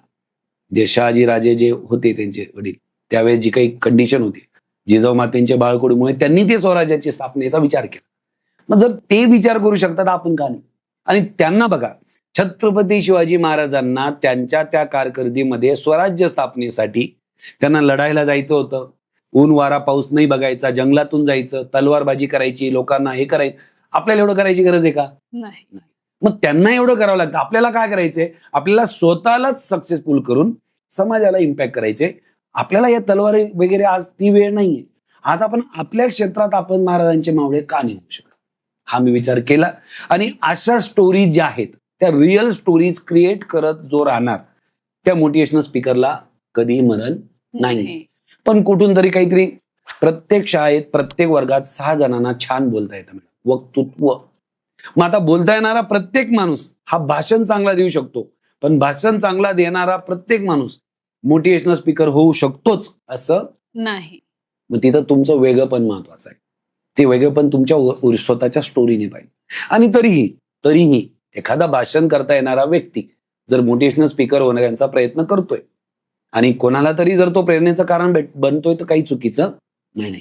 आणि मला असं वाटतं की बिझनेस कोच असो, मोटिवेशन असो, याच्यामध्ये अपडेटची जास्त गरज. मला तेच विचारायचं होतं सर तुम्हाला, की आता जॉब सेक्शन मध्ये असं होतं की असं सगळे फिअर मध्ये आहेत की एआय आपल्याला रिप्लेस करतंय, किंवा जे म्हणजे सिनियर जे आता 55+ मध्ये आहेत, तर त्यांना एआय ची टेक्नॉलॉजी स्वतःमध्ये अडॉप्ट करणं थोडंसं डिफिकल्ट जातंय, किंवा त्यांना जे सेट आहे बरोबर ते ओके वाटतंय. बरोबर. आणि आताचं जनरेशन असं आहे की जे जेनझी आता जॉबला आहेत, तर त्यांचं असं आहे की ज्याला एवढं लेंदी काम जर पटकन स्मार्टली होत आहे, तर का नाही टेक्नॉलॉजीचा युज करायचा, एकदम किंवा एआय सोबत का नाही जायचं? तर तुमचं याबद्दल काय मत? बघा, याच्यात तुम्ही 2-3 पार्ट म्हटले मला जे विशेष वाटतात, की एआय आल्यानंतर जॉब इनसिक्युरिटी, यावर मी पहिले सांगेन. एआय ला कोणी बनवलं? माणसाने बनवलं. एआय हा जरी शॉर्टकट असला, पण एआय ला इनपुट देणं, प्रॉम्प्ट देणं, डायरेक्शन देणं, हे तर काम माणसालाच करावं लागणार. उलट एआय मुळे बाहेर तो फेकला जाईल जो काळाच्या बदलानुसार चालणार नाहीये. आता पॉडकास्ट काय आजपासून 5 वर्षापूर्वी, 8 वर्षापूर्वी, 10 वर्षापूर्वी पॉडकास्ट कॉन्सेप्ट नव्हती. लोकांना 2 जणांच्या चर्चेमधलं शिकायला जास्त आवडतंय, कारण की तो एक ऑब्झर्व्हर म्हणून बघतोय. तेच जर मी असं व्हिडिओमध्ये बोललो तर त्याला वाटतं आम्हाला शिकवायचा प्रयत्न करतो. तुम्हाला समजून मला काय म्हणायचं. सो बाय द टाइम गोष्टी जेव्हा बदलतात, आता मी बिझनेस कोचिंग मध्ये ऑटोमेशन सर्व्हिस आणत आहे. का आणतोय? ज्या तुमच्या बिझनेसला मोठं करताना ज्या कामासाठी 12 तास लागतात, ते काम जर 1.5 तासात होतंय, तर तुम्ही का नाही? पण लोकांचं काय म्हणे, आमचं व्यवस्थित चाललंय, जर खराब चाललं असतं तर मी केलं. हे कोणी सांगितलं? आज सगळ्यांना गरजेचं आहे. त्यामुळे जॉब इन्सिक्युरिटी यामुळे नाही होणार, जर तुम्ही अपडेट केलं तर होणार नाही. दुसरा, काही 55+ आहे की ते जे चालू आहे त्याच्यात ओके, ते म्हणतात आम्हाला हे आहे. बघा, त्यांना शिकायचं आहे की नाही हे महत्वाचं नाही, त्यांना काय पाहिजे हे महत्वाचं आहे. जर 55 नंतर ते रिटायरमेंट आणि रिलॅक्स होणार आहे, मग नका शिकू. But if you want to grow, कारण की केएफसीचे जे ओनर आहे कर्नल सँटनर, त्यांनी 62 नंतर केएफसीची स्थापना केली. आपल्या भारतातच रिटायरमेंटचे वर्ष मोजण्याचा ट्रेंड आहे. फॉरेनमध्ये तर रिटायरमेंटचं काही एज फिक्स तर नाहीच आहे. मी का असं बोलतोय? रिझन, ज्यांना टिकायचं आहे त्यांना ते घ्यावं लागणार. पण मॅडम इथे डिफरन्स कशाचा माहिती का? त्यांना शिकवणाऱ्या व्यक्तीच्या पद्धतीचा. एखादा व्यक्तीचं 55+ एज आहे, मोबाईल आवडत नाही, मोबाईल जमत नाही, एआय आवडत नाही, एआय जमत नाही, पण जर त्यांना शिकण्यासाठी माझ्यासारखा व्यक्ती असेल, मी स्वतः म्हणतो, ही माझी तारीफ नाही पण ती रिअलिटी झाली, की जे लोक, आता मी ट्रेनिंगला जातो, बरेचसे डीलर आहे, डिस्ट्रीब्युटर आहेत, तर ते बऱ्याचशा आपल्या टीमला म्हणतात हे शिकत, ते ऐकत नाही. म्हटलं ते ऐकत का नाही? कारण की सोनाराने कान टोचलेले बरे असतात. सो वी आर द सोनार, म्हणजे आम्ही कान टोचणार आहे. सोनार म्हणजे मी सोनार नाहीये, पण ती पद्धत माझ्याकडे. मग त्या पद्धतीने तुम्ही तुमच्या बिझनेसला ऑटोमेट करा. तुम्ही ऑटोमेट केल्याने काय होईल? जो तुमचा टाइम आणि मनी दोघी जो वाचणार आहे, तो त्याच बिझनेसला मल्टिप्लाय करायला कामात येईल. आणि मॅडम असंही मी पहिल्यांदा 11वीला होतो तेव्हा ऑर्कुट शब्द ऐकला. ऑर्कुट ऐकलं असेल हो. फेसबुकच्या आधी होतं. हो. तर ऑर्कुटला माझे पप्पा म्हणायचे हे म्हणजे उदाहरणार्थ तेव्हा पप्पांना वाटत नव्हतं हे रिकामी काम आहे, हे फालतू आहे, व्हिडिओ बघा, फोटो करा, फ्रेंड बनवा. पण हा तेच फेसबुक, तेच सोशल मीडिया बिझनेसला वाढवण्याचं एक किती मोठं साधन आहे. हो. मग ज्यांनी येण्याच्या आधी विरोध केला तो मागे, ज्यांनी आल्याबरोबर यूज केलं तो पुढे. तसंच आता AI ला विरोध करू नका, तुम्ही मागे राहणार. AI गेल्यानंतर अजून 15 ते 20-30 वर्षात अजून काही नवीन येणार आहेच. जग स्वतःला वेळेनुसार काय करतं मॅडम? अपडेट कर. सिंपल. धोतर होतं, धोतरवरनं पॅन्ट आली, पॅन्टवरनं काय सूट आला असेल, अजून काही बरंच काही येत आहे, तसं ते पण बदलणार आहे. तुम्ही जर म्हटले की माझ्याकडे वेळ नाही म्हणून मी AI शिकू शकत नाही, माझ्याकडे वेळ नाही म्हणून मी बिझनेस कोचिंग घेऊ शकत नाही, माझ्याकडे वेळ नाही म्हणून मी स्वतःला अपडेट करू शकत नाही. मी म्हणतो जर तुमच्याकडे वेळ नाही मग तर तुम्हाला शिकण्याची जास्त गरज आहे. उलटा ते टाइम सेव्हर आहे. रिझन सांगतो. ज्या बिझनेसमॅनला वाटतं मी खूप बिझी, माझ्याकडे वेळ नाही, हे तुमचं सक्सेस नाही, तुमचं फेल्युअर आहे. सक्सेस हे बिझनेसच्या प्रॉफिटमध्ये जेवढं आहे, सक्सेस हे बिझनेसच्या ग्रोथमध्ये जेवढं आहे, त्यापेक्षा सक्सेस हे बिझनेस ओनरच्या कम्फर्ट किंवा त्याच्या अवेलेबिलिटीमध्ये आहे. बिझनेस ओनर जर अवेलेबल राहू शकतोय म्हणजे त्याकडे वेळ, तो फॅमिलीला वेळ देऊ शकतोय, मुलाला वेळ देऊ शकतोय, ते खरं success. That's why it is confirmly required. हे प्रत्येक व्यक्तीला पाहिजेलच की त्याला वेळेनुसार अपडेट, आणि त्यासाठी AI वगैरे आहे. जर कोणाला काही मदत लागली तर त्यासाठी आज आम्ही AI ऑटोमेशन मध्ये उतरलेलो आहे. आज बऱ्याच ठिकाणी सेल्समनची टीम आहे, त्यांचं जे काम आहे ते रॅन्डमली मॉनिटर केलं जाते, लिहिलं जात आहे रिपोर्ट, एक लीडचं मेंटेन केलं जातंय, जे आठवले ते केले, नाही आठवले तर नाही. या सगळ्यांना एक AIचं सिस्टम आहे. AI मध्ये एका क्लिकवर सगळ्यांचा रिपोर्ट राहणार. किती गोष्टी तुम्ही ह्युमन ब्रेनला ताण देऊन करणार. ह्युमन ब्रेनने जर एक युटिलिटी बनवली, तुम्ही त्याचा फायदा घ्या. Yes madam. सर, एवढं सगळं आपण AI बद्दल बोललो. मला असं विचारायचंय की तुम्ही आता AI ला इतकं छान एक्सेप्ट करून पुढे चाललाय. बरं. हे जर तुम्ही तुमच्या एका यंगर सेल्फला, म्हणजे स्वतःच्याच यंगर सेल्फला एक ऍडवाइस द्यायची असती तर तुम्ही काय दिली असते? कारण तेव्हाचे तुम्ही आणि आताचे तुम्ही यात खूप तफावत आली. बरोबर. मी माझ्या यंगर सेल्फला ही ऍडवाइस दिली असती की स्वतःवर काम करण्याची जी प्रक्रिया आहे त्याला तुम्हाला जितकी फास्ट करता येईल तितकं जास्त चांगलं जगतंय. आज मी ओव्हर अचिव्हर जरी असलो, म्हणजे बाय एज मी बऱ्यापैकी करू शकलोय, तरी अजून जास्त मला शक्य होतं जर मी स्वतःवर काम करण्याच्या स्पीडला वाढवलं असतं तर. यस. सो ही ऍडवाइस माझ्या जो छोट्या भूषण करणारला मी असं म्हणेल, किंवा ते टाइम मशीनने जर मला मागं नेलं तर नेक्स्ट याच्यामध्ये मी स्वतःवर काम करण्याच्या प्रक्रियेला खूप जास्त वाढवणार. आणि लोकांना हे लावण्याची सवय असते फोकसच्या नादात. तर मी फोकससाठी असं लावलं होतं की मी एक गोष्ट करतो तर तीच करणार. मी म्हणतो असं लावा, पण हप्त्यातून 80% लावा, 20% थोडं इकडं तिकडं बोलून घ्या. जेव्हा आपण नवीन लोकांशी भेटतो, नवीन लोकांशी बोलतो, नवीन ऑपॉर्च्युनिटी बघतो, नवीन वेबिनार अटेंड करतो, नवीन बुक रीड करतो, तेव्हा आपल्या ब्रेनला एक एक्सपोजर भेटतो.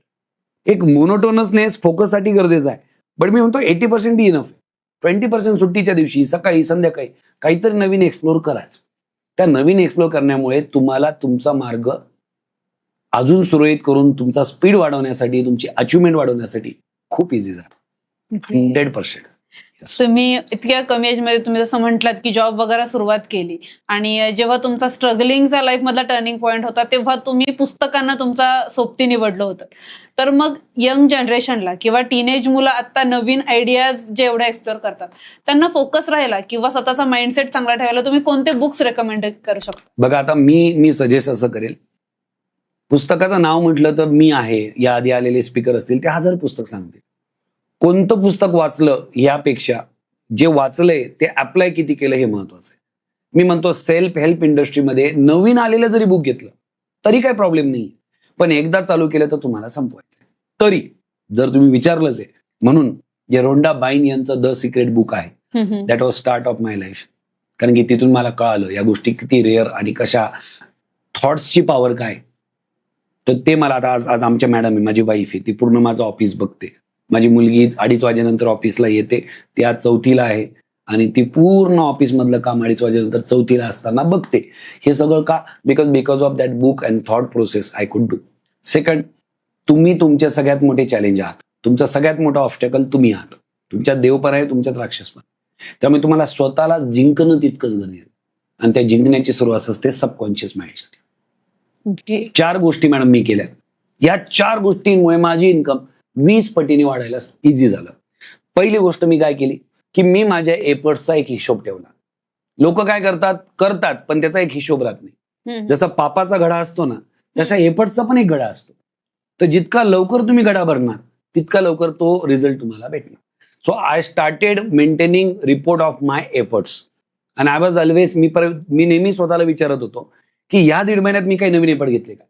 मी माझ्या टीमला बी म्हणतो उद्या देऊ नको म्हणायला, तू हे नाही केलं असं काहीच सुटायला नको त्या बाबतीत. एक दुसरं, टाइमली आपल्याला जे समोरच्याला लागतंय ते माझ्याकडे किती. लोक काय करतात, जे येतं ते देतात. मी म्हणतो जे येतं ते देण्यापेक्षा जे त्याला लागतंय ते तुम्ही द्या. आणि मी इंडस्ट्रीज बघितल्या आणि त्यांना जे लागतं ते दिलं, त्याच्यावर काम केलं. म्हणून सेकंड म्हणजे काय की समोरच्याची रिक्वायरमेंट, ज्याला आपण विन विन सिच्युएशन म्हणतो. तिसरं बिझनेससाठी गोष्ट काय की बिझनेसमध्ये जर तुमच्याकडे युनिकनेस नसेल, जे मी क्रिएटिव्ह बद्दल आधी बोललो, पण युनिकनेस नसेल तर होणार नाही. मी मोटिवेशन कॉर्पोरेट ट्रेनिंग मध्ये काही युनिक गोष्टी आली, मेडिटेशन आणलं किंवा काही चॅनल वाईज मदत आणली, सोशल मीडियाचा पार्ट आणला, माझे या स्टोरीला युनिक पद्धतीने रिप्रेझेंट केलं.